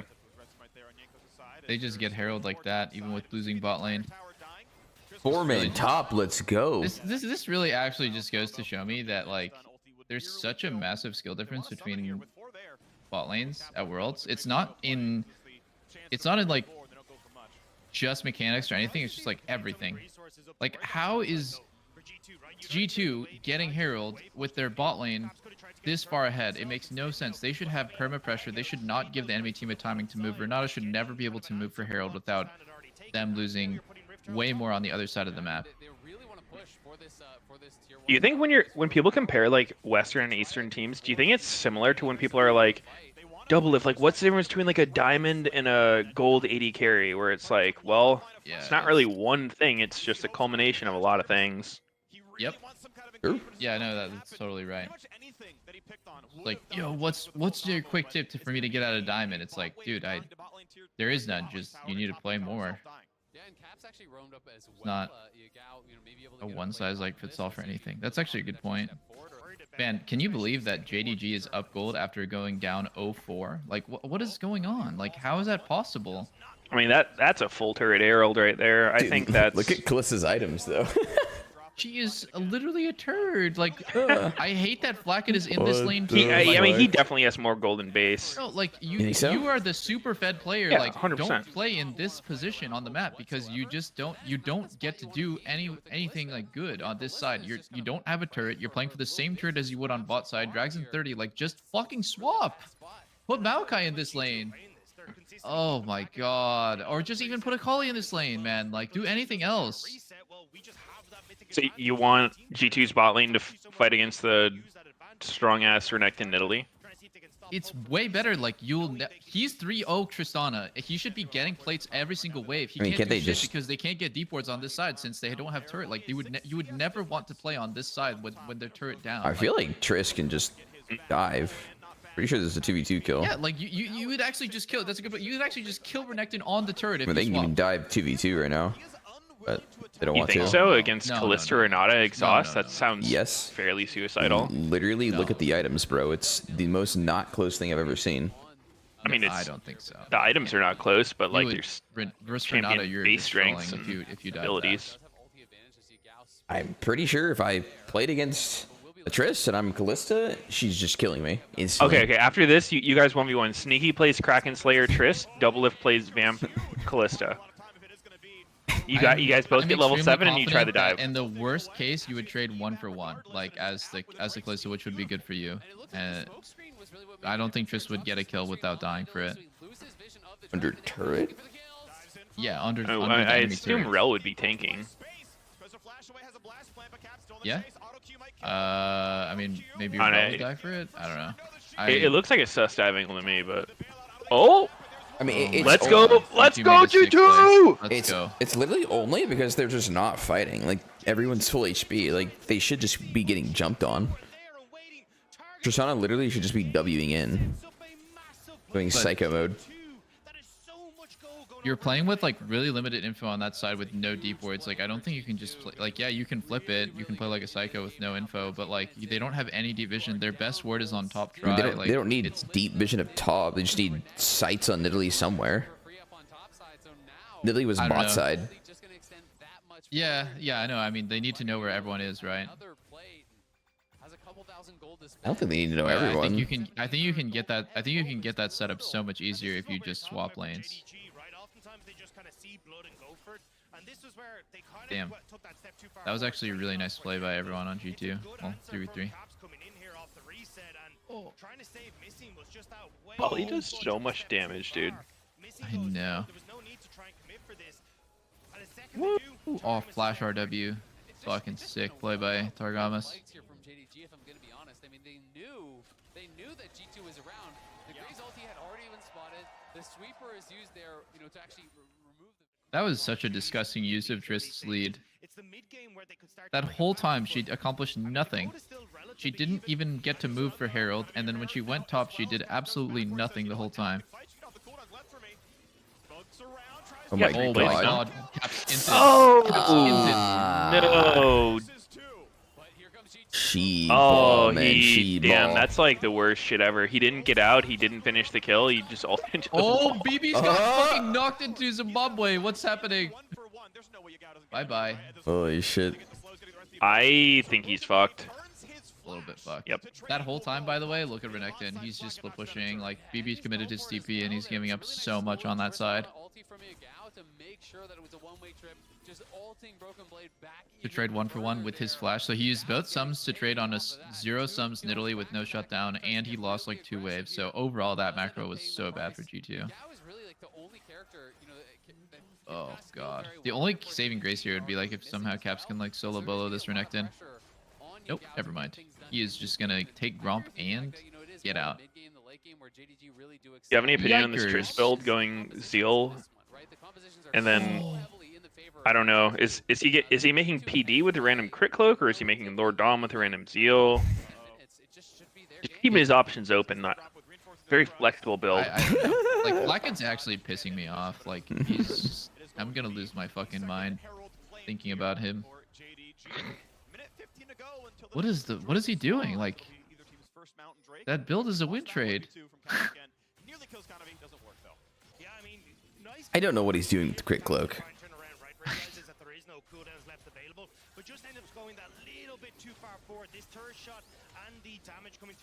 Ooh, close. Did the R2 hit Kanavi on the way out? Actually don't know. It's a good I think question. it did. I don't see how he would have taken that much damage without it. Catch people off guard and start to snowball these leads, but unfortunately Broken Blade gets pushed underneath the tower and ends up giving over another one back in favor of towards PD. I know that they're relatively efficient though individually. So the build he's going for is Zeal to Lord Dominic. Yeah. It's a very common like tank busting build, but obviously Renekton has gone forward. Renekton doesn't have the most armor, but Totally what he fine. goes for another swan is to move around, and JDG need to fight for the river. Do they get outscaled? Can they fight now in the mid game? 17 minutes. Herald 7 in mid will not quite kill the turret. Would be nice if oh my god, Flackhead got hit by a Nidalee spear. Oh no. They're actually getting poked Is this down. really an engage angle? They're so low. Ooh. Oh, nice Sonya's by Yagao. I think you just fucking bail. This looks so doomed. Oh god. The counter engage completely fucked over Targamas. He goes in and Oh my god, shit. it's disgusting. Dang. G2 really didn't want to let that one go. It looked kind of cursed when two of them were like Caps was low, Flackhead was low. But they committed to the idea of fighting and didn't want to back down. yeah, it's just all or nothing at that point. Like they just think, okay, if we let this go any longer, we'll get poked more. So we just go now. And what happened? Tristana got completely zoned by Silas with Zonya, so it was a good play by Yagao. I think the people who were going in, so in that case like Targamas, needs to account for how much follow-up can actually happen. It just got completely peeled by Renat ulti, I think. Yeah, I mean, Flaccid and Caps started beating the shit out of each other too. Flaccid. Oh. So the E is on him, but Caps can't go. And then look at Targamas. He goes, and Renat ulti happens at the same time. Oh, such an amazing ulti. Oh, I guess it's just Caps beating up Flaccid. But Flaccid is 25% HP without having done a single point of damage in the fight. What did he get It's hit not even- by? The Nidalee spear and his teammates. That's insane, Nidalee Spear and bro. Caps. Yeah. Is Renata just the dark horse of worlds, just being slept on? You're a Renata hater, man. What do you mean? I just said, is she a dark horse being slept on? I heard you. I just watched the replay again. He also got hit by Maokai ult from Silas. Oh, right. He cleansed it though. Yeah, but he took the damage. Fucking hurt. In the LCS, we see a lot. Akali like didn't do like anything with their auto. Globally, the more combo actually Yeah, happens, I see. It was Is so Kalista nonsense. gonna hit her second item before Triss? Because he's fucking just random buying. It's so fucking annoying, like, seeing what he's doing. He could have had PD for that fight, and he could have been the only player in the entire game to have 2 items for a drag fight. Like, that's like the only win condition.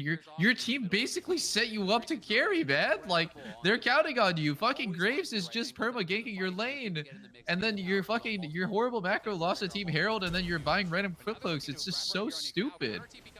I would be pretty disappointed if my AD carry was playing like this. Do you ever go BT second this game is Triss since you're so ahead, or do you like have to go? No, you just go max fucking damage and big dick hit. I think. Even against this comp where they like Oh god. they're either poking or diving you. God. If you get poked by a diddly spear, BT is not going to help much because what are you hitting in the middle of the fight anyways? Like, there's not just like random minions and stuff that's going to help you. Well, yeah, but I mean, like, you know, you'll have a shield ideally before the fight. Oh my. Dude, he got fucking diddly sniped again. It's B fucking G, bro. It's actually BG. Oh my god. And now Kalista's actually got more gold. Dang, dude, what happened? This looks so good for G2 early, and it's just absolutely falling apart. Dude, the macro difference between the top teams is just huge. I really think their bot lane griefed the fuck out of this game, G2. Yeah. I would throw a little bit to blame Targamas though, because he made some good roams. The one mid, and then he was helping Yankos and River a couple times super well. I feel like Yeah, I just think like being them reconnected. taking their lead and snowballing it like that kind of throw. I mean, we talked a bunch yesterday about how the best Lucian Namis are like constantly growing their lead and making it really hard for the enemy to carry farm. I cannot think of a more ideal situation than for me to be down 0-2 and be sitting on my turret and farming while the enemy bot lane has no turret behind them. It's like the best possible situation for them to throw or to like hesitate to push their advantage. Yeah. It's just It counted funny, Flash though. got 4 autos off that fight. Dude, his Yeah, build is just so troll, man. Like, I don't get why he's... He must have, like, thought he completed his Zeal. I'm pretty sure that's the only thing that makes sense, right? Like, Yeah, he thought he yeah. finished the Zeal. Yeah, I think it might have been a nerves thing. Yeah, Really? I can see that. I mean, when do you ever go Zeal into another crit cloak into 2 longswords? Like, No, like he what? literally forgot he had the zeal. That's what I think too. Yeah, he I- just fucked up. Can you actually forget have a seal item in your inventory? Like, Well, I TP'd back to lane without buying BF because I couldn't find BF well, yeah, card but in the like store. So. you're under pressure of a 4-second timer. Like he's just buying regularly. Maybe he's under pressure because his teammates are telling him he needs to get the fuck off pad, bro. I No. don't know. I mean, isn't PD? It's pretty new, right? Isn't it 850 after you have everything? Yeah. So like he could have just not had gold to finish it and bought a crit cloak. Yeah. I think that's what happened, and it just looked troll. I just don't see any world where you would want that because the first item after you buy a PD is never a crit cloak. It's always going to be BF or pickaxe, right? Like there's even if he's looking forward to the next item, I would not want a crit cloak as a What? start to my third item. It's Why not? Wait, no, crit cloak is fine. What? You're trolling. Nah, 55% it? crit? Nah, you're griefing. going from 40 to 55 doesn't feel noticeable to me, but going from Wet. getting AD is Do actually you know how fucking close that is insane. to 60% crit? Yeah, it's 5%, 5%, I know. 5% off. I know. You're trolling, bro. No, Stop. I'm not. I'm serious. It's 5%. Please stop. I can't take this. What? Dude, I can't believe you're serious that you think crit cloak is You a okay? good You buy have after 2 items. You have 600 gold. What do you buy? Yes, if you have 600 gold. but Yes, you're that's not the whole basing- thing. You're not trying to griefing. base as the winning player on that gold. That's shit. Who's basing to buy a fucking pickaxe? That's troll as hell. No, you're waiting for BF. That's my point. You're going for BF pickaxe as the ideal buy. You're saying something so different. You're calling Crit Cloak a trash item when you have 40% crit. It's objectively really good. It's so good. I'm not gonna recall to buy it, but like, if you're not buying it, you're trolling. If you're sitting on 600 gold and not buying it, and you're saving for pickaxe on your next recall, yes, you're trolling. But if you are put in a position where you need to buy at 600 gold, then it's just bad. Like, you should have just waited for a better item. Of course, it's better than not having it. Doesn't make any sense. That doesn't make any sense. Going from 40 to 55 gonna win you the game?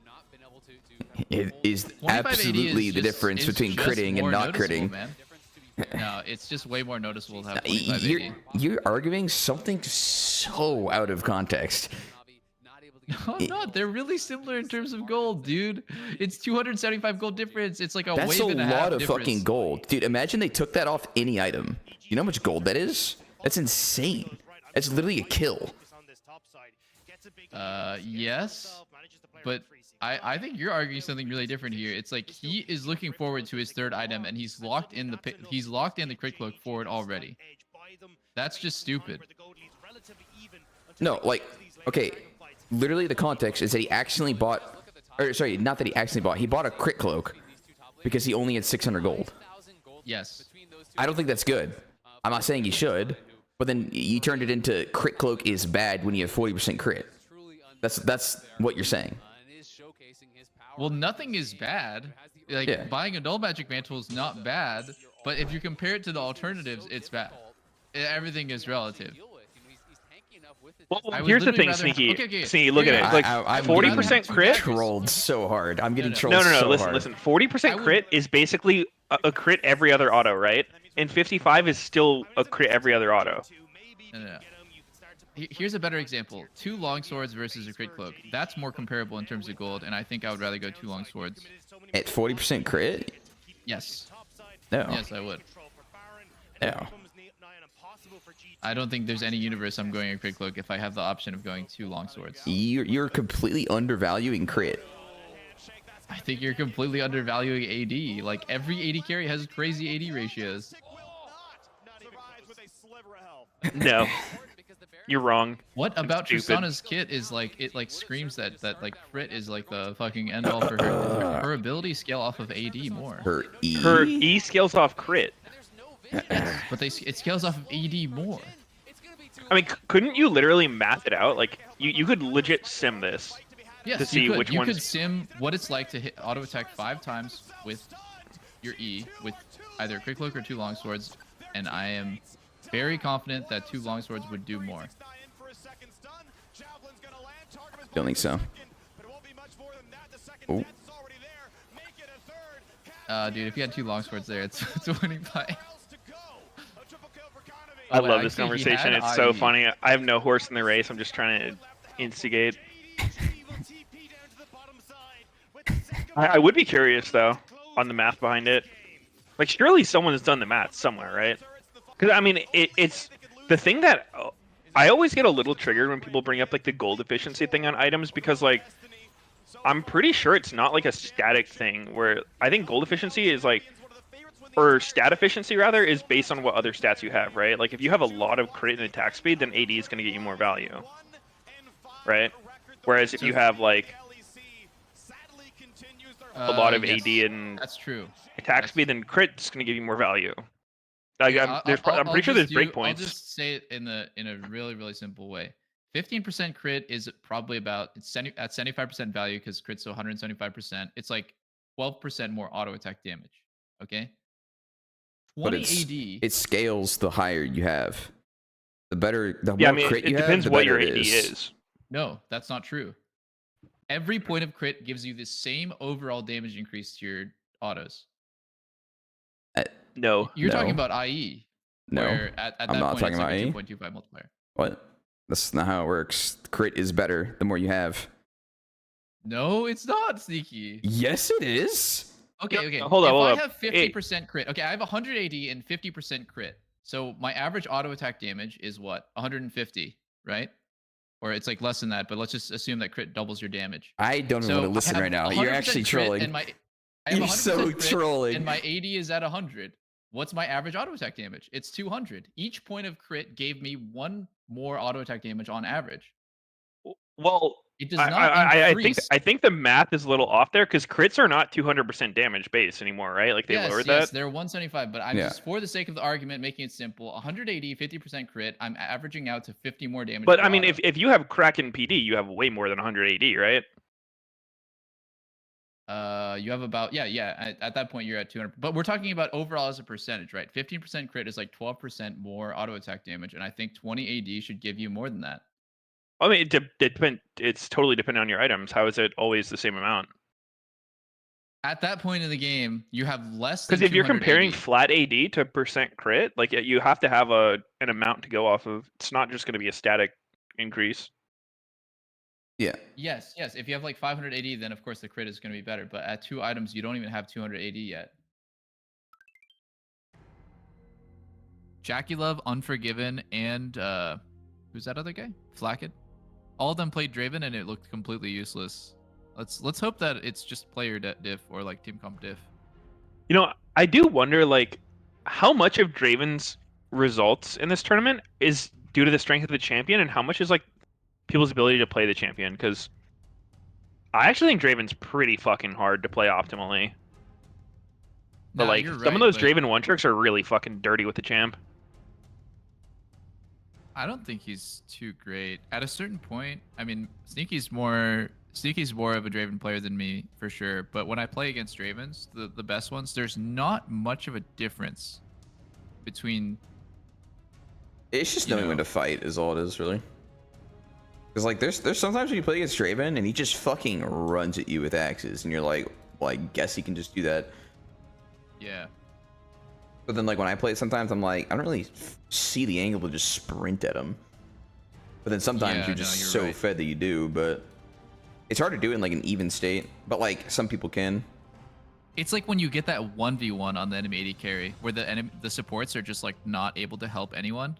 Yeah, that might be it. I think then you get that angle. But do you feel like at the high end, like your Draven at its peak performance is not much different than any other Draven player like around the world?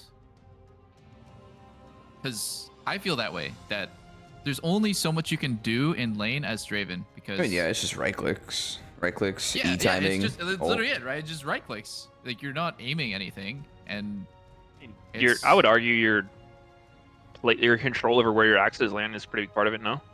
But that stuff is automated at a certain point. Like the way once that you play him enough, Sneaky would do it, like the way that he would like auto attack a creep and move his axe to the right spot is no different than any other Draven, like who's really good.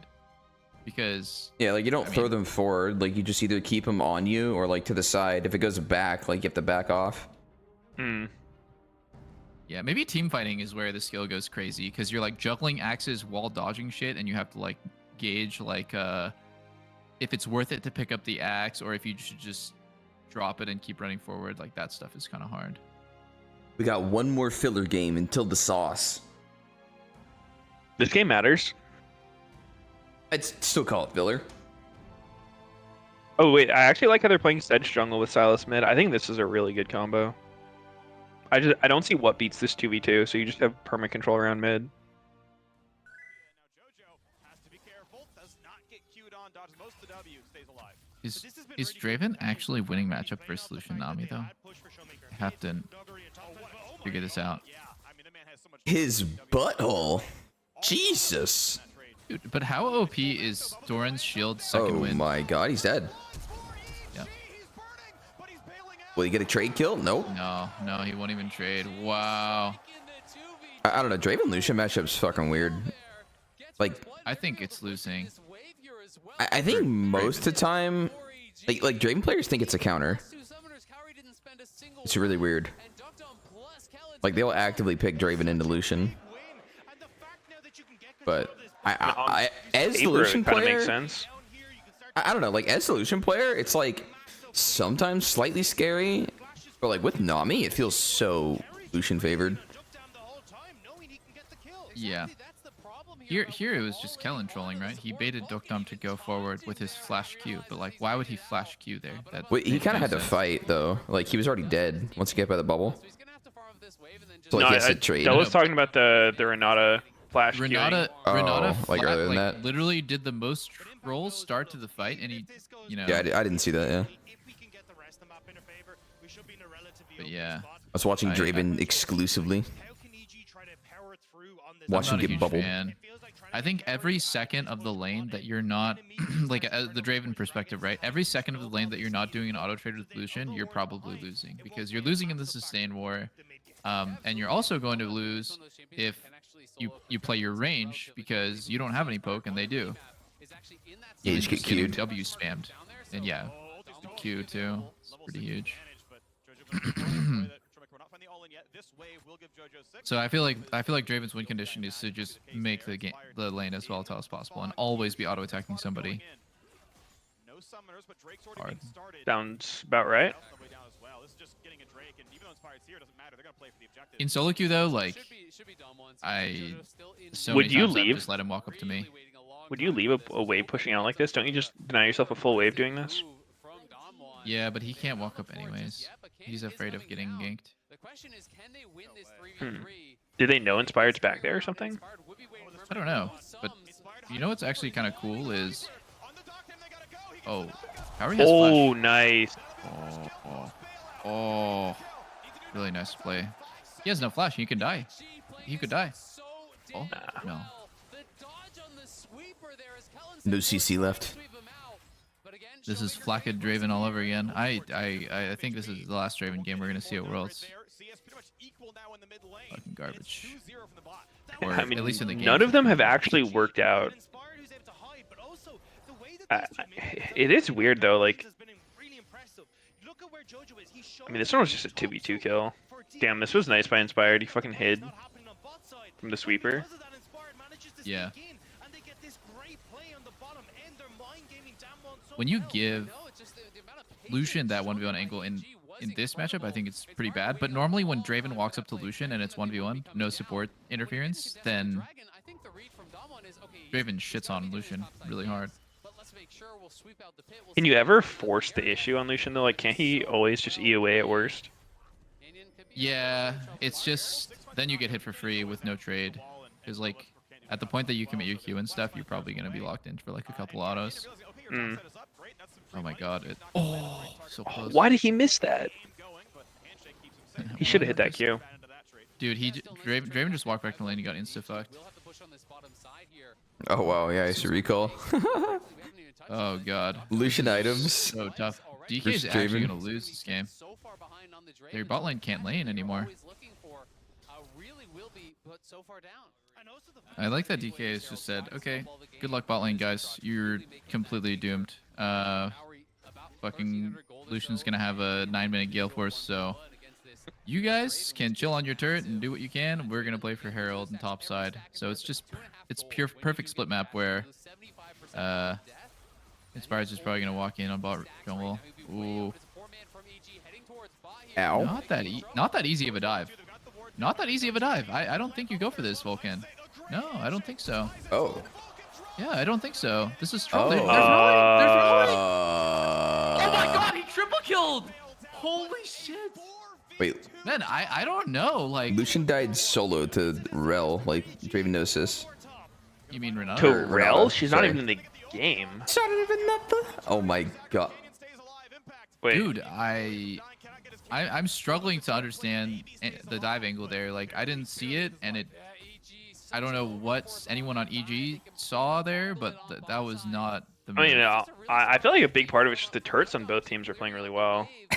True. Such good target prio.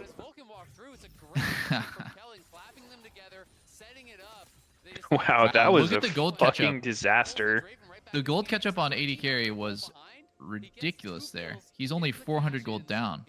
And he's one level up. Like, he's actually had an XP. Whew. That's pretty fucking nuts. Impact is getting a little bit turbo fisted in this matchup. Yeah. When people say like Ornn is so OP, it all comes down to if the guy can lane on it or not. Typically what I see from a lot of top laners is like they don't even want to play the Ornn side because you might get fucked like this, but if you play the Aatrox side, it's on. It's not that hard to just go even or slightly ahead and look good. But obviously, Nuguri's playing it insane. He's just massively ahead. I think what Kyrie's missing out on this game is the serrated Dirk, so he's not even stronger than Raven anymore. These 2 daggers, useless items. Yeah, if that was a crit Cloak, he'd be way stronger. I knew you were gonna say that. The second I said that, I knew it was coming. Yeah, why didn't we calculate daggers in this equation? Attack speed. Oh. Oh. That'd actually be interesting, though. Adding When are you daggers to ever that. picking up 2 daggers after you have 2 items? Never, but I'd just be curious of the damage increase. You know, an 80 So, carry like, I don't know how that does valuable go through attack speed seal is. items? I don't think there is anymore, is there? Like, they used to, but since the zeal changes. Wait, Uh, what was the question? Who goes 2 zeal is items? there an 80 carry that goes 2 zeal items? It used to just be Hurricane Not Rapid usually. Fire. But, like, I saw Hurricane that got Def gutted. went- I think Def went 2 zeal items on Triss. I think he went rapid fire PD, but I could be wrong. It's never standard, I don't think. Mm.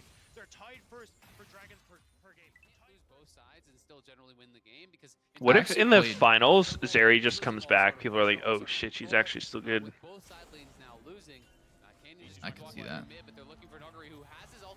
Oh. I don't think this is anything. Oh god, Inspired's just getting clapped. He is on 2 items, has a full rapid fire cannon done. You gotta push out Cannon, who's like, actually, I'll just eat oranges. You're gonna be fine. I don't think you start Herald here. What the fuck? This is like sunk cost fallacy. Like, oh, we're already here, so let's start Herald. But the enemy team is so advantaged. I mean, we'll see.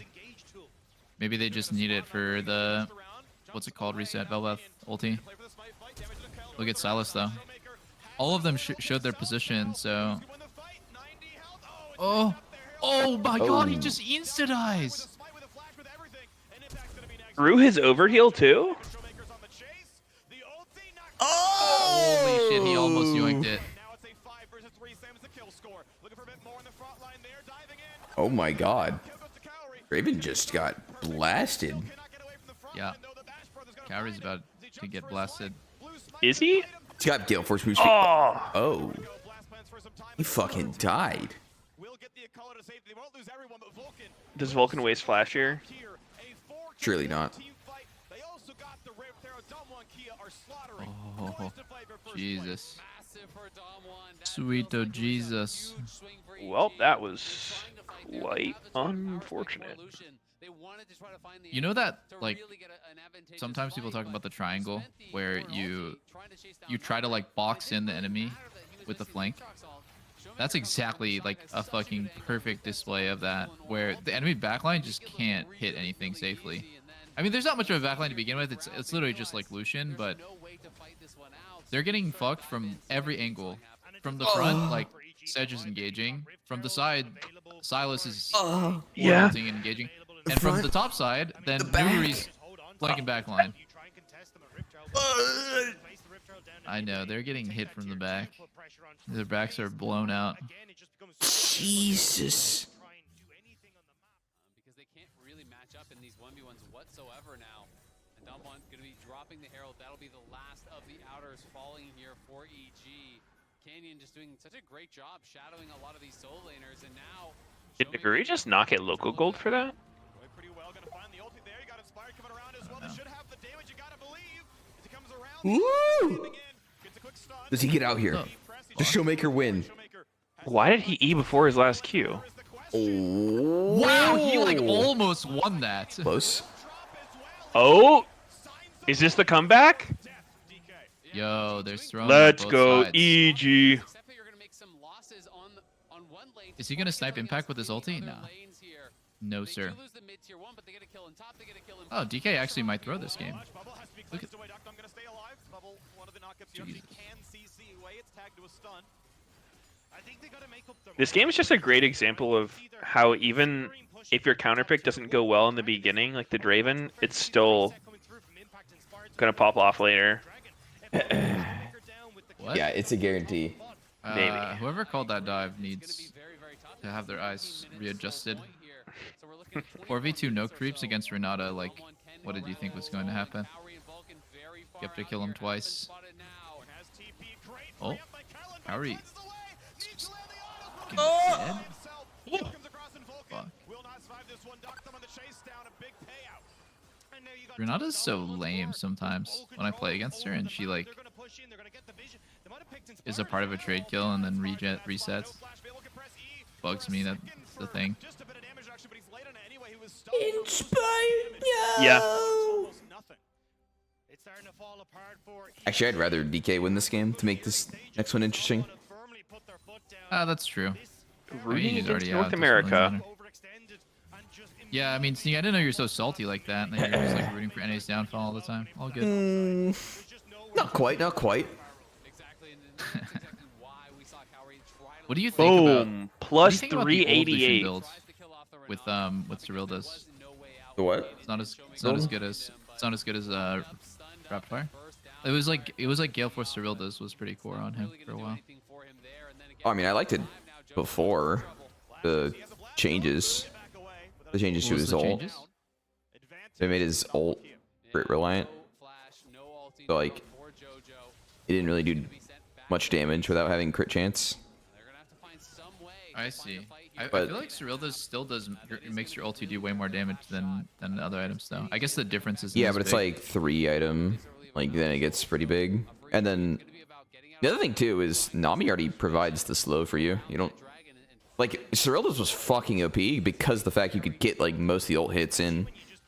But Yeah. you can do that anyway with Nami. You don't actually need it yourself. You're like double Yeah. dipping into slow. Yeah, no you're not reason. getting too much value out of it for sure. And you get like legit 0 because like Nami's slow. Actually, what is her percent? Yeah, that's what I was gonna say. I wonder if it has to do with Nami, because like you can already run up on them, so Rapid Fire just gives you extended range where you can get on them. Is Nami Oh maxi? my Wow. god! Is Nami maxi? Belveth really looking like a turd this game. Nami maxes W usually, or at least 3 points W from what I've seen. Alright, maybe I can see. He's 4 points. I think he's full max E this game. Really? The Nami? Last level Let me he was see. 1, 2, 4. I thought they did maxi, but I don't know. Trying to look it up. I mean, I would think E max is better. Okay, well, she Emaxes, it's a 35% slow, scaling more with AP. Oh. Oh, Jojo! Yun! Wait, Kenny died. That was a lot of Renata damage. cucked. That's a lot of damage. Oh, wait. Yo, Lucian, clean up. No, Draven's gonna. Oh! Whoa! Dodge on the Draven ult was nasty. Oh, just impact with these. No! The Draven pop. Ah, Sibal.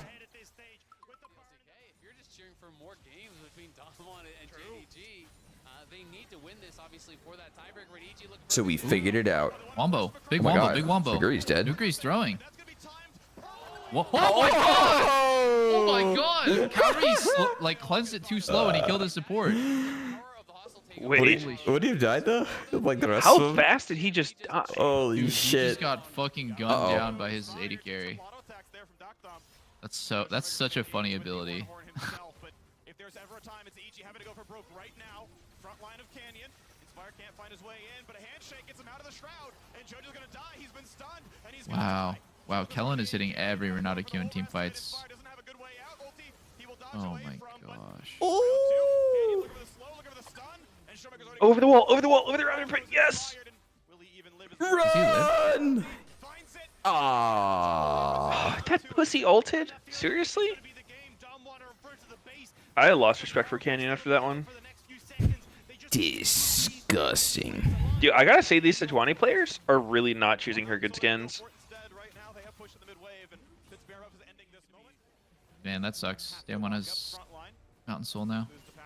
GG. One small bright spot for EG is that the IE is completed now for Kaori. Okay, what do you think about my idea, Sneaky? Like, is it actually just too unbelievable troll to go lethal tempo Lucian? Mountain Soul when you're down over 10k is going to be so incredibly difficult.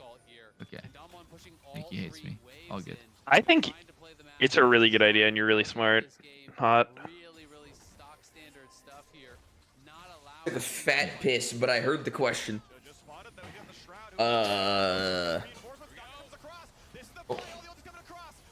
Massive fight? I wouldn't call it the worst shit ever, but surely it's worse than the other options. So you think it's worse than lethal, or Oh. how is Silas doing that? He flashed into it. Yeah, how is he just hitting those, man? No. How is he like spazzing his character in Zonia's? Oh, I didn't see that. That was weird. I mean, I haven't actually tried it. First strike. Oh wait, he is Giga spazzing in Sonya. What the fuck? Yeah, I mean, I agree with you. Like, I think PTA could be better than First Strike in certain situations, in like actually a lot of situations. But I think the only advantage is the gold, because I mean PTA is just more damage, no? yep. Well, it's only more damage if you get 3 autos and off. Like PTA. yeah, because like First Strike amplifies the damage on your Q and W and Nami's abilities, which is like all front loaded. Like PTA would literally give you 0 damage boost if you got every ability off plus Nami's abilities like after, or sorry, what am I saying? Like before you proc it. Yeah.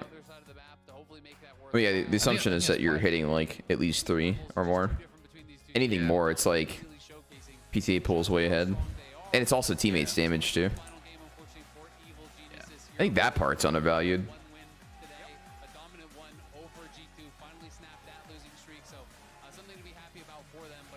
I guess Showmaker does have fans. They just like never show any fan signs for him up until this point. So I thought he was like just another BK Randy. Hey, that was Medios, not you. Why did dude they stood on that girl on her sign for so long? It's like no one else gets any screen time after the fucking game.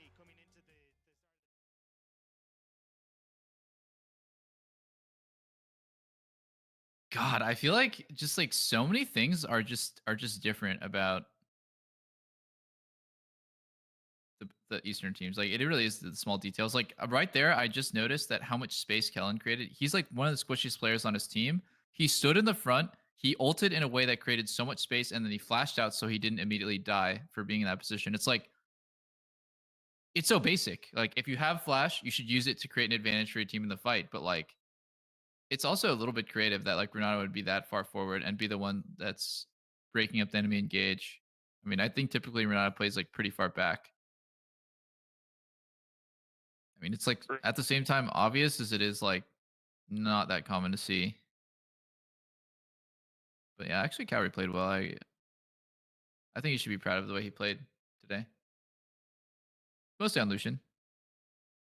He had really good games. Another Lucian Nami game. Let's fucking go. Someone's actually man enough to play Velios into it. Dokdom had that Draven game where he was shitting his pants. Said, holy shit, thank God they dove, and traded 1 for 3. I'm fucking saved. Oh, dude, I wanted to see this since literally this MSI. Aphelios Lulu with Exhaust. Exhaust. Exhaust. This is the counter, isn't it? Into Lucian Nami? Yeah, I think so. 9 lives taken. I think it may very well be a counter. You know, dude, this is basically Damwon and JDG are playing a best of 3 right now, and JDG won the first game because like Damwon's gonna have to win the next 2 to get a higher placement, and JDG just needs to win 1. True, lol W. Oh, because type. I see. Yeah. I was like, Intrude would be alpha. Game.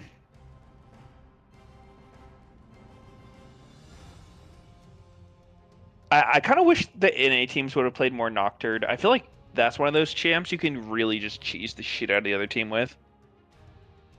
Or like Parthis or just something that's just fucking dumb. Like just breaks the like rules of the game in fiddlesticks. a totally unfair way. Not Fiddle. Okay.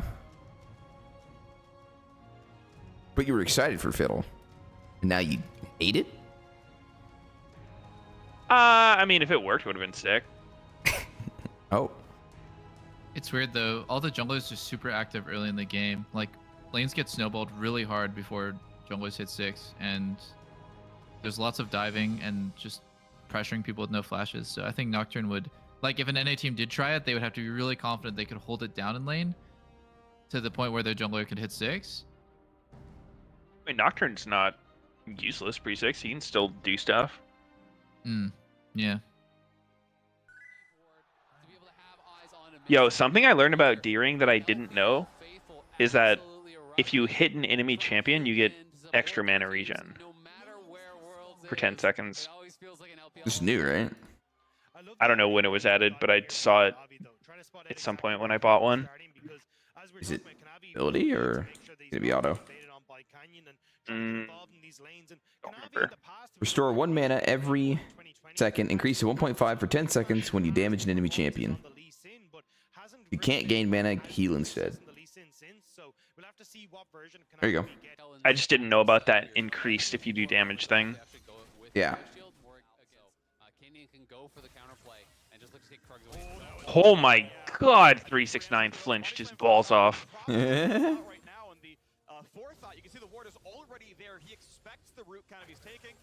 They can't do anything. I like that Nuguri was already preemptively warding for the Krugs invade.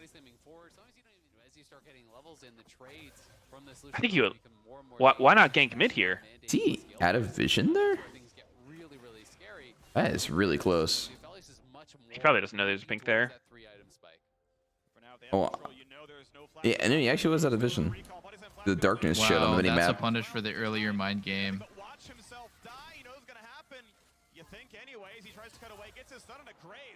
Wait. Yep. Oh, damn. Navi's pathing's so weird here. He like chilled around at Raptors. Now he's going to their Raptors. I'm punishing the fact that 369 was trying to crash that wave, see if he could chip away at the tower. Kanavi was spotted. Showmaker doesn't get much done though. He does have lost chapters. Dude. The Raptors in the way. Takes away. Why are there like regular scripts for League, but there's not like map hacks? At least you don't hear about them. Good question. I don't know. I feel like it'd be just as valuable.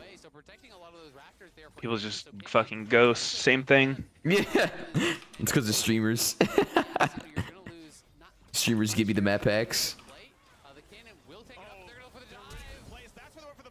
Oh my god. Oh my god. That actually fucking killed. Holy shit. Alright, this game is fucking over. Fuck, I missed it. I mean, Affiliates got really unlucky. He didn't crit there, but he did kill him. Do you think that he should have a crit cloak instead of... He could get that, or like crit boot, I think. Okay. Rush either one of them. Yo, first recall, 600 gold, you get a crit cloak. So fucking bad. Yo, how did he get killed here, bro? Like, Wait, I saw the end why of are it. you now saying it's bad when before you said it was good? I said Wow, the higher crit you have. the attack actually killed him there. Wow. I didn't even realize that fucking Affiliates had that. Oh, wait. Pretty important. He only procced it with a 1 auto though, right? 1 auto, 1 Q? He did grab auto, root, Yeah. and then he did Infernum Q. flamethrower auto, Q, which counts as an auto. Let me one back.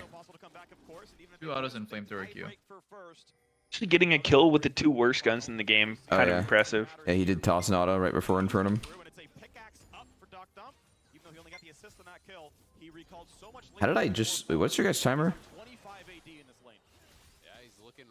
734, 35, 36.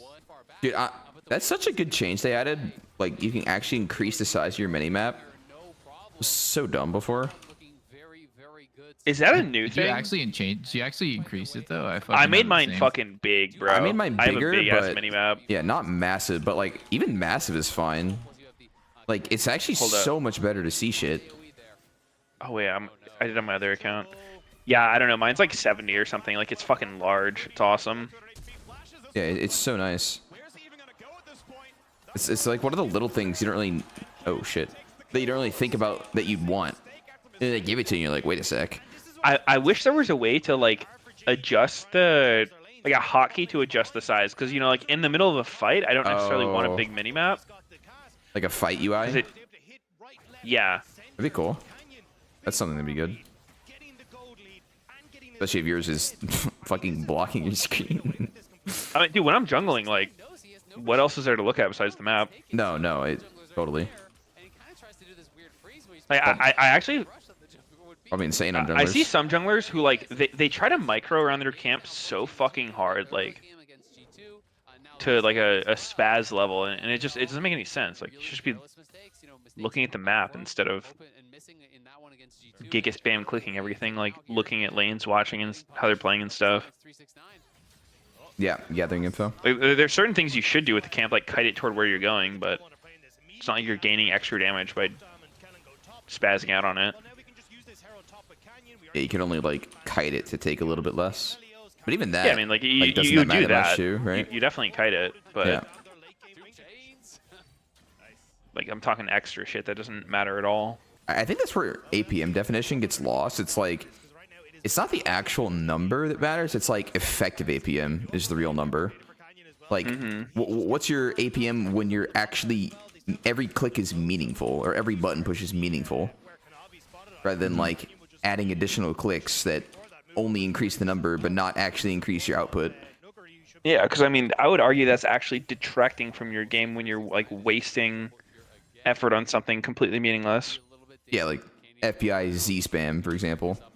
Yeah, like that is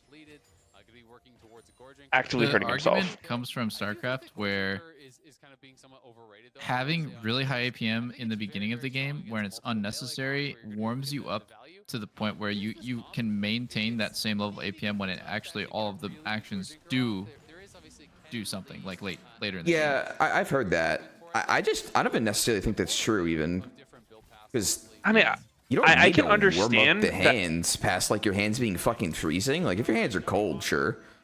I mean, just getting in the rhythm of like pressing things fast, like sure for StarCraft, but like this isn't fucking StarCraft. Like what? Yeah. When the hell are you doing that in League? Like in a team fight, you want to be like, you know, clicking a lot, but I think it helps. Some not people sure in doing some it on jungle situations. camps is very helpful. Wait, he did the wrong one. Ooh, yeah. he switched guns on accident. I don't think he meant to do that one. I was waiting for the grab to come down. This little spit came out. The spit. This is a rough one, honestly, for Kanavi as well, right? He's in the situation where he's down. Actually, they should show APM in League. Be cool. They had it in like end game of like Han, I think. Score screen at the end. I feel like people would Start just try spamming so tab. hard to jack up their vanity stats, because like there would be an association of like higher APM equals better player, which like correlation does not mean causation, but then people would just like fucking all be jerking off their APM. Yeah, I mean that would Yeah. definitely happen for sure. Dude, I had 800 APM this game playing Evelyn, spamming my Q button. I need to get a new keyboard, but it was so insane. Dude, you will not believe the amount of times I opened and closed my scoreboard that game. Like, I was fucking on fire. And you know, say I had to open the interface option, I was spamming escape, getting that menu ready to go if I need to adjust anything. Like, I was on fucking fire. Oh, the Graves ulti, and he's fucking gone. Maybe if he Graves ulted over the wall. Not sure if he had enough time.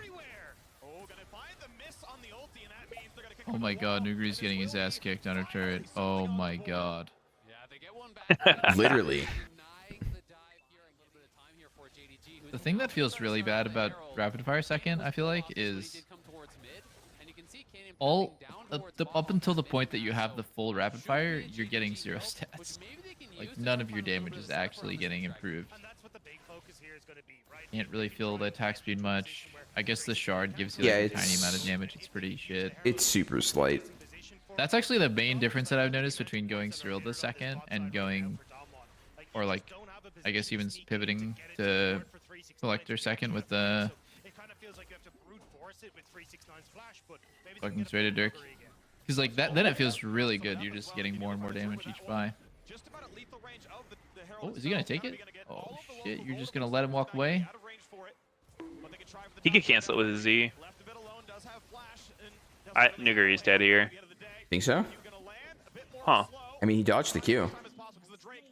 I think he's out. Wait. How was I I'm so kind of wrong on surprised he didn't look to like use all his spells and clear the wave. That looked like a good angle to just YOLO on the wave. that? Wow, Gale Force almost fucked him there. Holy shit. No damage from Nami.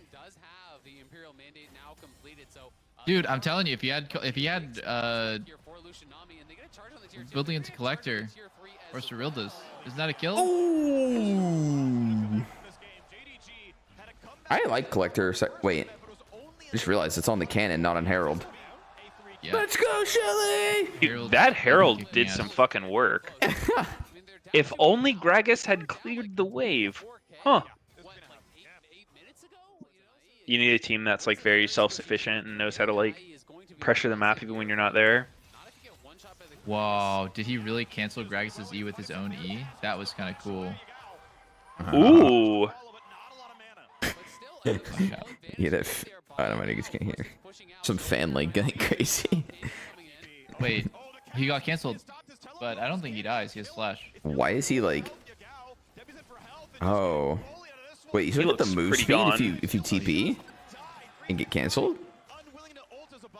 I don't know. He did because he was moving like super fast.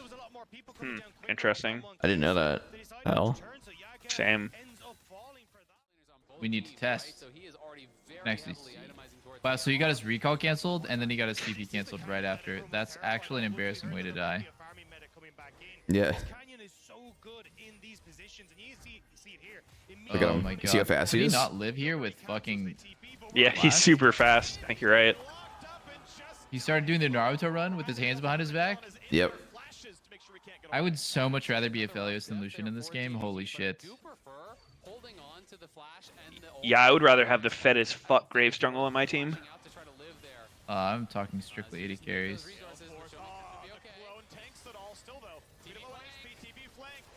Okay, not if we're gonna play like that, though. Canyon. I got What was that Sniper Man. flashing?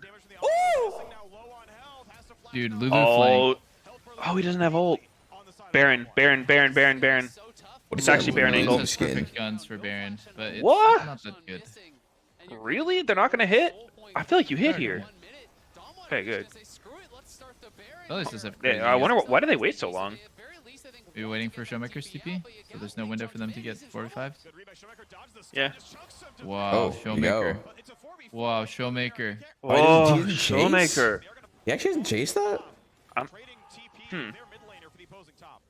Are they just like? I guess Canyon didn't have smite. Is that what happened? Yeah. Yeah, I guess that makes sense. Feels bad though. Damn. Canyon should have had smite there.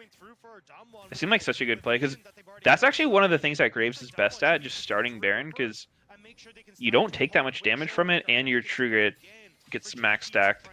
So you're just going in the fight with 200 armor. Fucking Giga Tank. Koga. I mean, that's pretty insane. Aphelios too. I mean, he doesn't get like his infinite chakram shit, but he shreds it.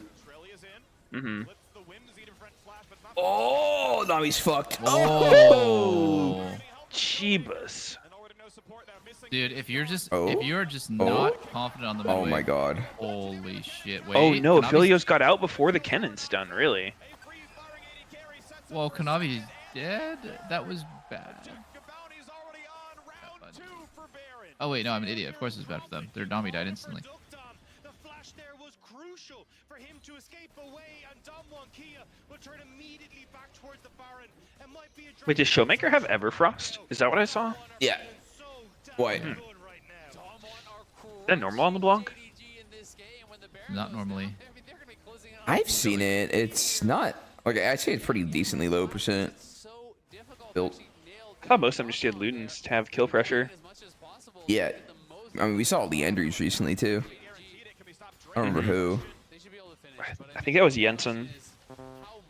Yeah, I was gonna say Jensen, but I thought I was on like a red side of the block, but pretty sure Jensen was blue side when he played it recently. Maybe it's a playoffs game. I don't know. No.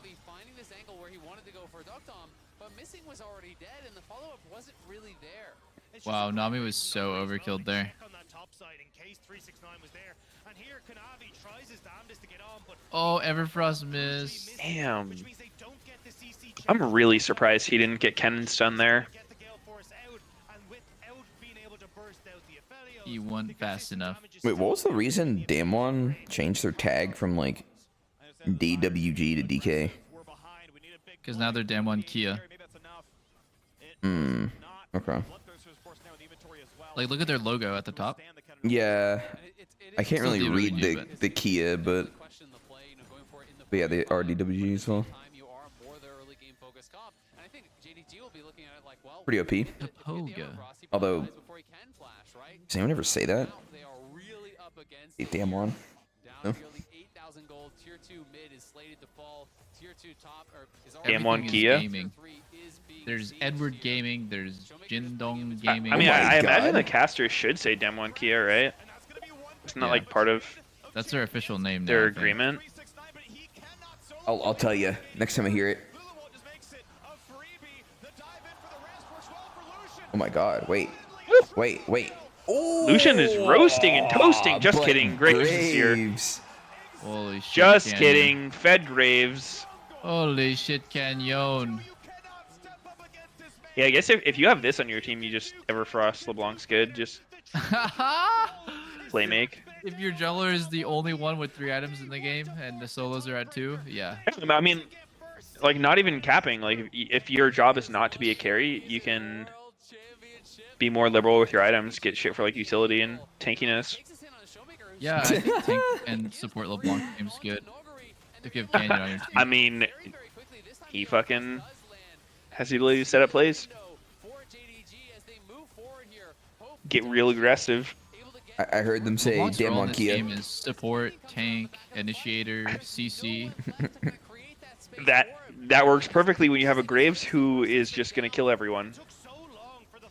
Well, it's not Is any this dashing Graves. more than normal, or what's going on here? It's It feels Canyon like he is. Graves. Canyon Graves hits diff. It really does.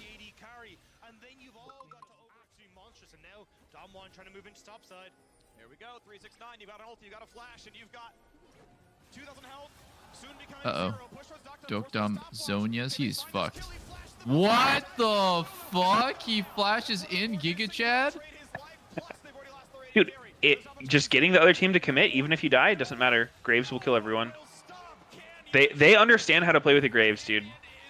This must be fucking awesome for Canyon.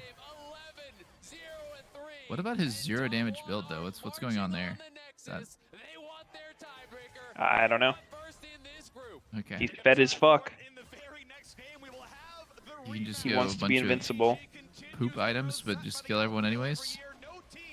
Yep. Holy shit, Canyon is ready for a job interview right now. He is all buttoned up shirt. Canyon is the GOAT. Dude, they really took it personal when I said that Showmaker didn't have a lot of fans. Like, I'm actually just amazed every single time there's like a new one. Are these paid actors? Like, holy shit, I'm sorry. It was my fault. I just didn't see any. I mean, Sneaky was saying it was because of his name. Yeah, Medios, you were dying on that hill pretty hard. I'll be right back though. I need to go get the food. It was so funny. Like half First salary. pick, Truxu with Maokai up. They did ban Graves. They say, all right, guys, give him Maokai. Nobody on this team's gonna want to play it. Nuguri or Canyon. I like this. I like when you play Kaisa into Aphelios and try to scale. I think she's really OP. After lane. Have you guys ever like randomly bit your own arm and then wondered like just had the urge to bite really fucking hard? Bite your arm? Yeah, you like, you know, you'll bite like the meaty part of your arm and then be like, dude, I fucking just want to take a chomp. Yeah, for sure, dude. Just sometimes I'll just like bite off a little piece. Can't say I've had the urge to become a cannibal. It's not the urge to become a cannibal. I don't know. It's just like there's fucking like it's just like curiosity. I don't know. Yeah, like sometimes I just want to eat my own cock. I mean, nothing wrong with Yeah, that. you know, just like that. You got it. I think Sneaky just hit the nail on the head right there. I just take a bite and it just looks so good. Oh my god, they picked Vi, 17% win rate. She's not going to be good till Arcane Season 2. Let's be real. She had her time. Sweet home Alabama. Wait. Alabama. Oh, shit? Holy shit, this is a Giga Chat bot matchup. Kaisa not versus FL. Irelia is very good in Aatrox. Hey, wait, you said that. How does this We were matchup just go? talking about it. I was probably wrong. I mean, he last picked it. Must be good. Picking Irelia into Vi, dude, like, Vi Nautilus, that's the shit you just don't want to be playing melee carries into. Really? Just whatever. Yeah, I mean, how do you go in without just getting absolutely gangbang fucked in the ass? I guess I feel like this is like very little peel this game. The real hope when you're playing AD carry is that your top side is strong enough where Vi and Nautilus have to use their abilities on them. It's like yeah, when you're playing Irelia, you want your bot lane to be strong enough so that they have to use their abilities on them. Oh, I'm a moron. This whole time, I don't know why I got mixed up. I thought you were talking from a Aphelios POV. You're talking about Irelia. Yeah. I'm stupid. Yeah, you're right. Pretty hard. Oh my god, he's doing the showmaker thing. This guy is about to fucking... He's doing the thing. Doing the thing. But it's like the boy who cried wolf. What if somebody is actually that enraged as a fan? They're about to punch the camera, but they don't he's even just learn how to kidding flinch. around. He's just messing it up. Dude, Smashes the 369 just lens. went Ignite. It's actually over now. For who? I mean, I don't want to say for who. It's too obvious. That's true. Yes. No, but I think... I guess it's just a classic, like, what's better, Ignite or TP? And these, like, ego matchups, I think Ignite might be better. I The funniest shouldn't need things to that I explain. saw on my solo queue game was, like, I forget who was, like, typing. It was, like, some academy or amateur top laners, and one of them was saying the advantage in me going Ignite top is I know your jungler will gank me, and then my bot lane will win. It's actually funny, because it's true. Yeah. Ignite just forces the enemy jungler to come past top side because your top is scared out of their mind, and then Well, it's not even that, but it's like it's so much higher value to gank a top laner who has Ignite, because if they have TP, they just TP back, and if like you push the lane with your guy, then they kind of end up behind in XP. But if you don't push the lane, then you just starve the shit out of yourself. Yeah. Oh my god, Nuguri's fucking doing top grab. Open! He actually did a cheater, came back through mid and did top grab on his way back to lane.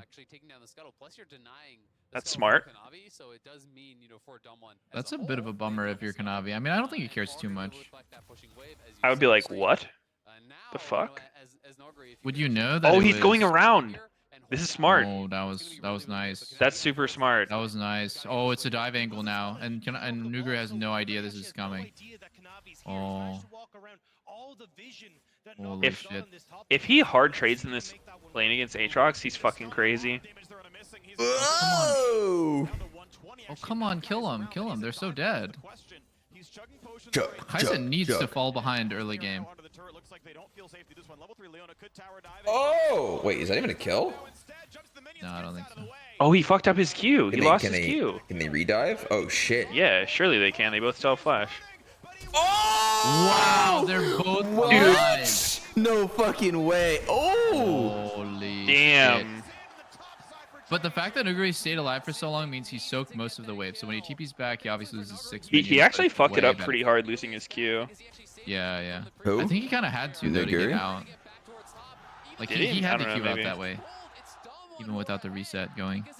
Hmm. Wow, Yeah, he's if really that's gonna the fuck the case. enemy jungler up again? Dude, this is so Dude, cringe he's what he's getting doing. rich. I would be so mad if I was Kanavi. Like, what Yeah, the yeah. fuck? Dude, laner should always play in a way that pisses off their jungler. Like, you'll just win. Yeah. That was so much commitment to make him lose a wave, and then he just TP's back and fucking steals camps. Yeah, I mean, if you don't do that, then he's just gonna, like, sit around and not fall behind. Kill your ass Yeah. again. That really, his playstyle really reminds me of when Rumble was really, really meta, and top laners had a lot of prio, and they were just constantly running into the mid jungler and doing dumb shit. I mean, I say dumb shit, but it's just, it's really smart. It's just a bigger Oh god. speed for... Maokai's coming. This Yeah, wave is this looks huge. like it could be winning. There's a big wave here. This could be good. There's a big wave. Ooh. Oh, dodge the Vi. You had to queue out. Yep. Okay. Does he know that if you queue to, like, a low minion, you get a reset? Mm-mm. VIQ? Yeah, that's pretty good. Alright, I'm becoming an Aurelia main now. Sometimes I like start thinking about, I would like how the first thing I think about when I like see what happened bot lane is, oh, how would I avoid that situation? And the second thing I think about is like, well, you're gonna be in that situation sometimes where you're pretty fucked. Like, what do you do now? Because like obviously I don't know if Yeah. you're gonna like, you don't know if you're gonna make mistakes the way that Hope did, but he's a fucking insane player. Every player makes mistakes. Now what do you do? Yeah, like seeing how they play from getting shit on. Yeah, it's so important. It is. Oh wow, Nautilus is just in there. I don't think he wants to be in there. He's fucking dead. Oh, it's nice though. They might get a trade kill. This is huge. Oh, Hope gets on the board. He's Oh my not sad God, anymore. He is so huge. This Aphelios. Oh That god. Root's gonna hit him. But the counter root. He has 20 Oh chakrams. no, not the He has solo 20 kill. chakrams. Dude, look at that auto. Holy shit. Oh, he It's doesn't. so satisfying looking. Whoa, wait, this is awkward. Holy Yes, shit. that was fucking close. Holy He shit. dropped his chakrams. Yeah, he dropped it. Like he didn't get the auto off before they left. It's Cadril. He canceled it. Aatrox solo killed Irelia in that too. Wow, that's fucking crazy. It's another action top lane. This game is nuts. 8-minute Gale Force for Aphelios. Holy shit. Wow, Wow, he Aatrox dodged a wins lot this? there. He should ulti before he gets. He should ulti before he like it gets snapped back there. Oh my god. Dude, what the fuck, man? Aatrox hasn't hit shit. Yeah, you're not getting through the Aatrox, buddy. Sorry. And he just I mean- fucking auto-attacked him like one Yeah. fucking Nuguri to was... death. One Q. He missed his ease. Yeah. That really Missing reminds me, you know, the He's stereotype huge. of like the martial artist who comes up and does like the 50 nunchucks, like fucking sick moves, but he's like super ineffective. That looked like that fight. Like he's just going crazy mode on the way. Wait, are they but it's diving still bot actually again? Useful. I feel like I just saw this. Yeah. It's deja vu. Oh, so nice. Or really late replay. That was a replay. Yeah, I figured that one out like halfway through. Good job, dumbass. Uh-oh. Okay. Oh. Wow, he gets to go back on that. Gets a nice double knockback Q flash for safety. May not have needed it, but Nuguri left alone. 1v3. They got those waves. Damn, to think JDG actually wants Canyon on Maokai. Because they're like, well, can't 1v9 is Maokai. solo gold for Doctom, who's already monstrously ahead. 2,200 gold ahead, 10 minutes in that 1v1 here. Hope is just getting gapped here by Doctom. The team play from Donwan has been much better towards that bottom side. It's a 3,000 gold lead at 10 minutes. Again, Donwan are just smashing him. But this is the thing now. They're trying to play around Hope, trying to get Hope back to his favor. 19. 12 Bill, but thank Jesus, you. this is weird as fuck. Both solo laners and jungler is top side and like literally in top lane, and Showmaker's just bleeding this whole time. Like he doesn't care. No one is going mid. What's happening? Like no one is farming this mid wave. It's crashing on turret. 6 minions? Oh god. Oh wait, the fact that DK's bot lane shows up here too is hilarious. It's like their whole team's top, and then they're all like, yo, we're coming top as well. I think that was a really, really large investment to stop Herald from taking the full turret. I almost don't know if that was really worth it. I mean, the fact that Aphelios gets plates. Yeah, I but think the makes it gold not that bad. changed hands is nice for the team that's losing, because like stalling out the game when you're behind. Yeah, I mean they're Definitely giga up in tempo now. good. Yeah, actually they had a Seems really nice okay. turn afterwards, so you're right. It was totally fine. Now Kaisa can actually pressure Aphelios and think about killing him though. Jesus, there's a 2-level difference. I didn't see that. Yeah, I don't know about that one. Yeah, never mind. Level a little bit more going 6 for you. to level 8. Kaisa 1v3. I mean, the reality is they have 2 losing. Man, Really gonna What's he take doing? this? What is he doing? He doesn't have Actually, R. what is he doing? It's down for like a half second here. He's trolling. oh my god. Holy shit, What a man. punish, dude. It didn't Well, on the really bright side, they matter got if he had Maokai off R or Grom. not. Absolute toast. Donwan are just running Oh, over. here's Kanavi. He's like, my Grom, bitch. Oh, no, he didn't even get it. Oh. Hold up. Holy shit, this Is game, Vi bro. broken? Vi's OP. Vi's OP. Here come reinforcements. Kanavi could take the cue to the right and get behind them. Nah, they're all dead now. Aphelios needs to just start fighting. Oh, wow. He is Wait so for strong in it? this fight. Hold up. He's so strong in this fight. Oh my god. Oh my goodness. Wait. Showmaker doesn't kill, does he? These fights are Oh my crazy, man. God. I know, bro. it's actually such a good game. Holy shit, these fights are so fucking sick. Wait, Kill it for 25 gold. What? Oh. What if that was him? oh wait. Oh yeah, I knew that was the clone. Illusion, whatever. I think you're out of it right now, bro. You're fried. Fuck you. I'm telling you, the dark parts were too much. The what? The dark farts? The dog farts. Oh, the dog farts. Oh my god, man. He actually is so unlucky getting hit by the Nautilus hook there. Not too bad, though. Jeez. He did so much damage here. He literally 3-shot Vi and then almost killed Yagao. Yeah. I thought he was gonna do it for a sec. Nuguri arrives here, as you say, TP Fucking- advantage. You know, that is a problem when you're playing Ignite. Yes, the Aatrox is winning in the lane, but honestly, only by a little bit. And you can't actually play the map, so when it's cross-map plays that are happening, Nuguri just 4K TPs gold away. down Nuguri's between the down 80 400 carries. gold. Who Jesus. cares? Not really relevant. Lord Oh. almighty. The team is Holy really shit. That's Aphelios so is worth more fucking than the enemy bot lane insane. combined. What? And draw multiple members to him. How? Dude, maybe Damwon's just really good at like funneling gold to who needs it in their team comp. Last game it was Graves. This game it's Aphelios. It's a pretty good way to play. Like find the guy who gets the advantage, and then everyone keeps fucking.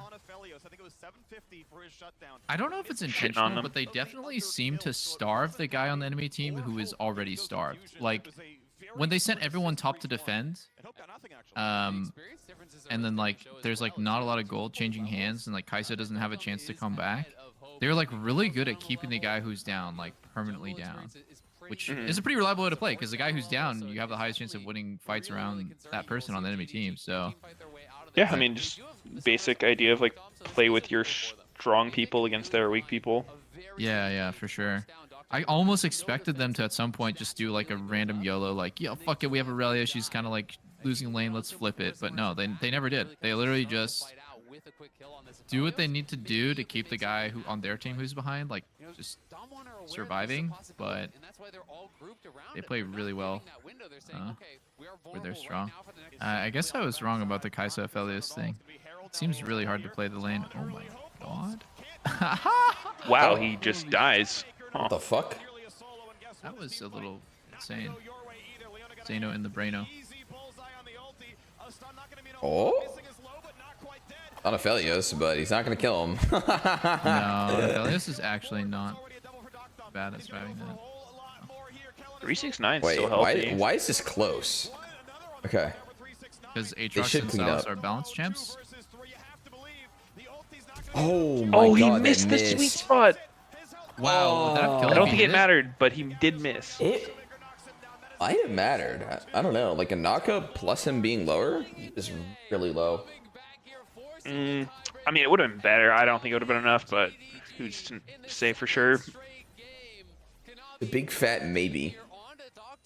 Look at what Showmaker did here.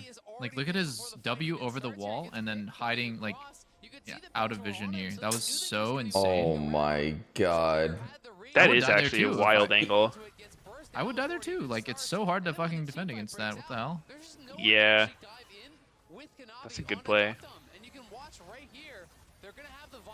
The fact that it was a somewhat close fight in a 4v5 situation, that much gold down, just is totally insane. Like, this is one of the sickest games. They are so behind, and they're almost winning a 4v5. That's wild. I feel like Showmaker's, like, he's practiced that before. He definitely knew there'd be a vision gap like that. Yeah. That's smart. Yeah, this Showmaker guy's like, he's pretty decent. If only he had a better name.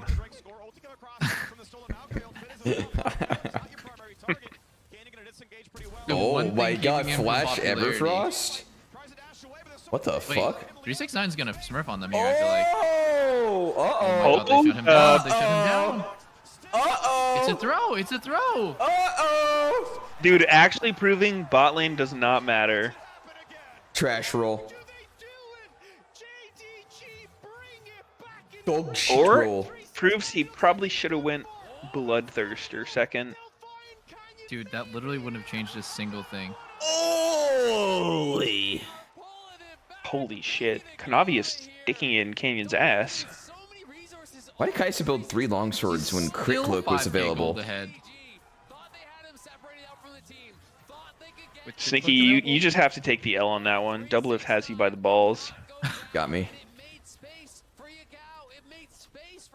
That's what Sneaky's laning phase has been missing. He's just coming back to lane with first item Crit Cloak. Forces the 600 gold recall, comes back. Doublelift still on his D-Blade. That is what the fuck. Pushes out one more, gets 2 long swords, and it's over. That's the secret to my game, man. I got the double longsword power spike. I wish crit was higher value. Like, damage, crit damage. Like it was before. Yeah, dude. So cool, just first item IE, hope you crit the other person for after health. Okay, at first item IE was fucking stupid.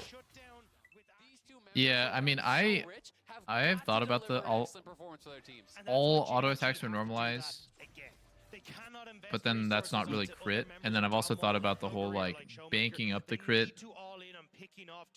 Like if you're at 35%, then every third auto is like always a crit. But I mean, I don't think it's a bad idea. I think it can get weird in League when there's too much upfront damage, which I think kind of happened with some of the new items and runes, where like you're just legit one-shotting each other by just using your upfront burst with other people doing it. Oh. Wow, DK just cannot not teamfight anymore. The game is just all of a sudden completely even. Oh my god, it's over. Dude, yeah, they're gonna kill them all smash. and get Baron here? Holy shit. Wait, Wait, Kaisa died. Aphelios just fucked Oh, Kaisa there. Holy Yeah, shit. Is that a turret or what? I think so. I have to like try to see like understand what is going wrong where DK just cannot teamfight. They're too split. They're getting engaged on 2 fronts. And essentially their front line is taking damage for free when Aphelios cannot do damage himself. Canyon's so starved. He's level 9. Yeah. He's lower than his support. Look at the way that Kaisa dies here. She just ults in and then just gets auto, Q, one tick of that. Literally one tick and he's dead. Oh, does he crit? Oh, he actually gets the crit. Dude, Holy that's so shit. overkilled, even no crit. That's so overkilled. That is so lucky. Can't believe Actual that. RNG lord, holy. Elected. So this Irelia counterpick does not seem to be getting it done. No, it seems like Aatrox is really strong in team fights. Close. Yeah, this is literally always the problem with Irelia. Just past laning. Normally she's supposed to do well in lane, but not how this one played out. Has there ever been a Korean game, LCK game, where the carries are this low on farm? Like, if you look at the farm, it looks like a legit solo queue game. Competitive games never have this little... Oh, okay. Now what happens? Is Dokdom just going to die instantly? Oh He no, has Canyon's flash. going Dude, to... his ult turret's kind of shitting on. Oh. Oh, Ultimate. ulti whiff. Uh-oh, unlucky. Oh no, wow, that was such a bad Zhonya's. Oh my god. God, GG. That's unlucky. Yeah, it's actually game. God, that's so insane. Yeah, they get Baron. They actually lose with their 80 carry up 4.5k. Oh god. It's top gap and Showmaker Joel gap. still hasn't even died. Yeah, he's a bit of a KDA player. A bit of a problem. Oh. Whoa! Is he being a KDA player? That is fucking weird. He hasn't died. Yeah, like why isn't he just inting with the rest of his team? Like every time his team dies, he should just take one death. Sure. I mean, if you have a Gigafed Aphelios and you can make them use shit on you instead of him, even if you die, it's still good. Yes, I actually agree with that. I was joking because being a KDA player is like not always synonymous with not dying. But he actually did solo Bolo Hope. He played well that fight. Oh my god, he's playing pretty well. He's playing pretty well. Jesus. Hold up. How did he just fucking one-tap 2 people back-to-back? Is he flipping the switch? I don't know. With such a dog shit name like that, you wouldn't think it would be possible. I mean, I'm surprised that given these items, like Everfrost Morello, I'm gonna go Pete. he's able to one-shot like that, because that's not a high-damage build. I want to see what he did. You remember in the beginning of the game when you said, like, Aurelia is really horrible against all this point-and-click CC? And then I was like, Aphelios is also pretty horrible against this point-and-click CC. I hope everyone runs it down so he doesn't get focused. And yeah, it turns out that we were both kind of right. Aurelia is fucking useless, and no one's running in for the Aphelios, so he just dies one shot. It's actually so cursed. Yeah. I don't know what they should even do differently. I feel like this usually happens when you pick Irelia into Aatrox. Oh, I wonder if wow. Nuguri just feels like he's cheesed by Ignite. He's like, that fucker. I feel like in so many ways their comp makes absolutely no sense because they have like this perfect dive comp with an immobile carry, and like Aphelios Luna is really strong in lane, but it's like where the synergy in team fights is pretty non-existent. It's not like you're getting peeled for by any of these champs. So Yeah, I mean, I'm I not think their team surprised. comp... Honestly, if the Irelia was the Giga Fed one, I think their team comp would yeah, that's synergize true. better, but like, you know, that's just how it goes sometimes. Yeah, it's like you put all of your eggs in the basket that is the most easily killed. But if all of the eggs were in like LeBlanc or Aurelia, I could totally see like, oh, we one-shot Aphelios, he's dead, he didn't get oh, everyone's dead. Yeah, because I mean, it looks like the idea of their comp is kind of like a split comp, but Irelia is such a turd at the moment that she can't split versus anyone. You also But can yeah, not even- split push to win against Kaisa, I feel like. She's I mean, so good this at that. entire comp by JDG just destroys splitting, right? Like, Yeah. you have Nautilus Vi, Kaisa, just completely unavoidable engage, and the Kaisa follow-up. Yeah. I love playing comps like JDG's.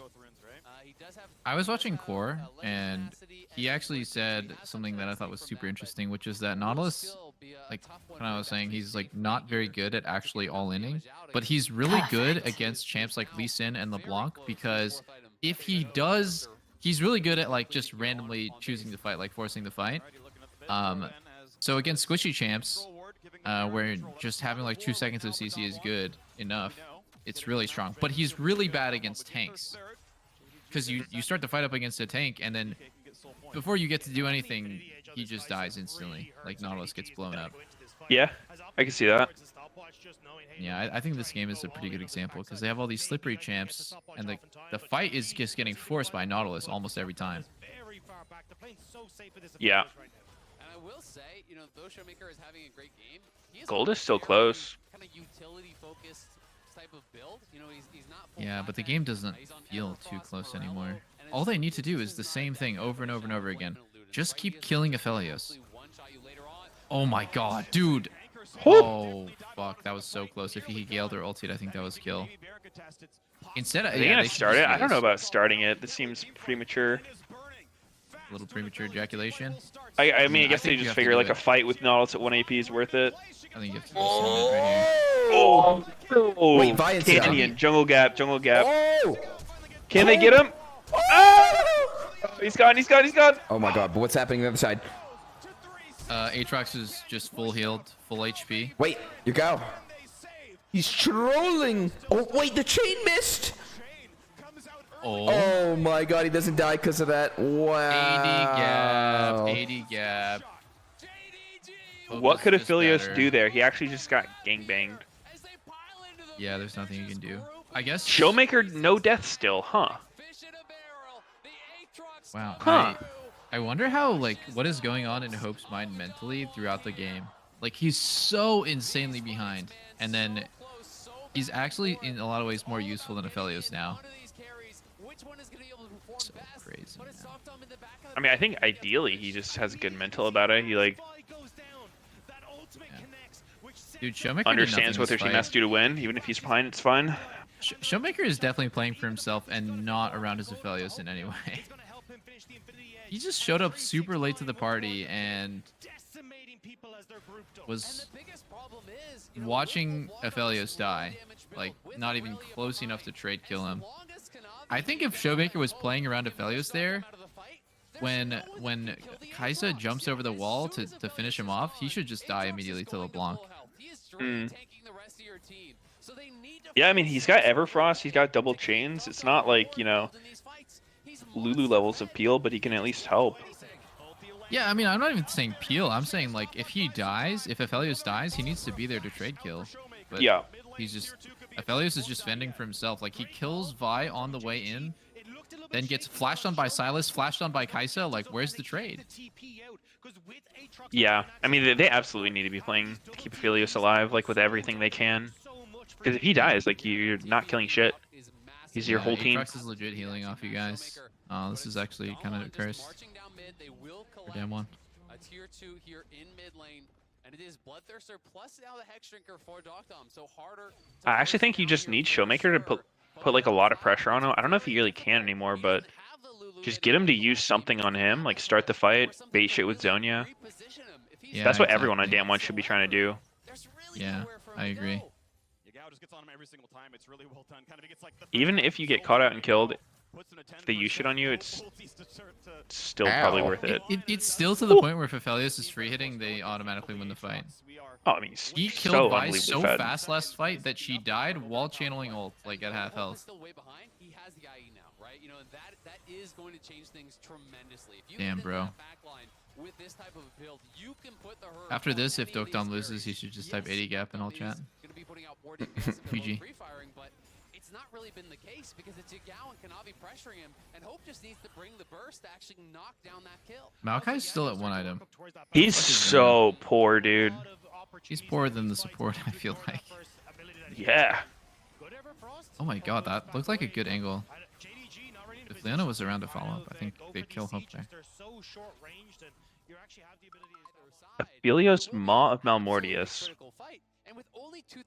Is that actually the play here? Is Silas fucking his mom that hard? And you can see how much they value that tankiness as well for Doctom, right? Got the Bloodthirster for the shield, got the Maw for the shield. He's got Oh, he did it! He did it! He got him to use spells. Good job. Dude, good initiation. Just what me just wanted. best chance you've ever had. Fight this 4v5 right fucking now. I'm not even kidding. No, Aphelios can free Nautilus, hit. no ultis. This is the only chance in the whole game Aphelios will have to play. So just fight. Literally, just Send it. engage. Send it. Don't even try to wait for him to respawn and TP. Just It's go. so No, good. just fucking engage, man. This Oh my is god, the it's best so chance. good. Look. It's Wait. Yo, Hope's kind of suiciding. go, kill him all, you gotta kill him, man. Oh, please kill them all, Aphelios, please. It's doomed. It's over. Fucking He's doomed. doing 0 damage to anybody. Z DPS. Wow, Hope was baiting right there. Good play by Hope. Good job, man. Might have wanted Lord Dominique's at some point. No. That was a sick game, though. That was a 9. What is a 9? 369. Yeah. True, that was a A 9. 9 performance. Remember the name 369. What a performance from the JDG. The duality of junglers, like, look at Canyon from the game before this, and then this game. He went from, like, the biggest Giga Chad to the biggest Turbo Pleb ever. I think he was trying to just make a point, you know? Like, his team was like, shouldn't we just be playing Maokai like the rest of the teams? And he's like, yeah, lock me Oh, in he's Maokai. like the top laner who fucking plays Ornn and just extends it. Yeah, like, goes into an all-in level 1, loses it. Fuck, Ornn's so good. All right. Absolutely, man. I'll see you boys tomorrow. Yup. Peace out. GG. Goodbye.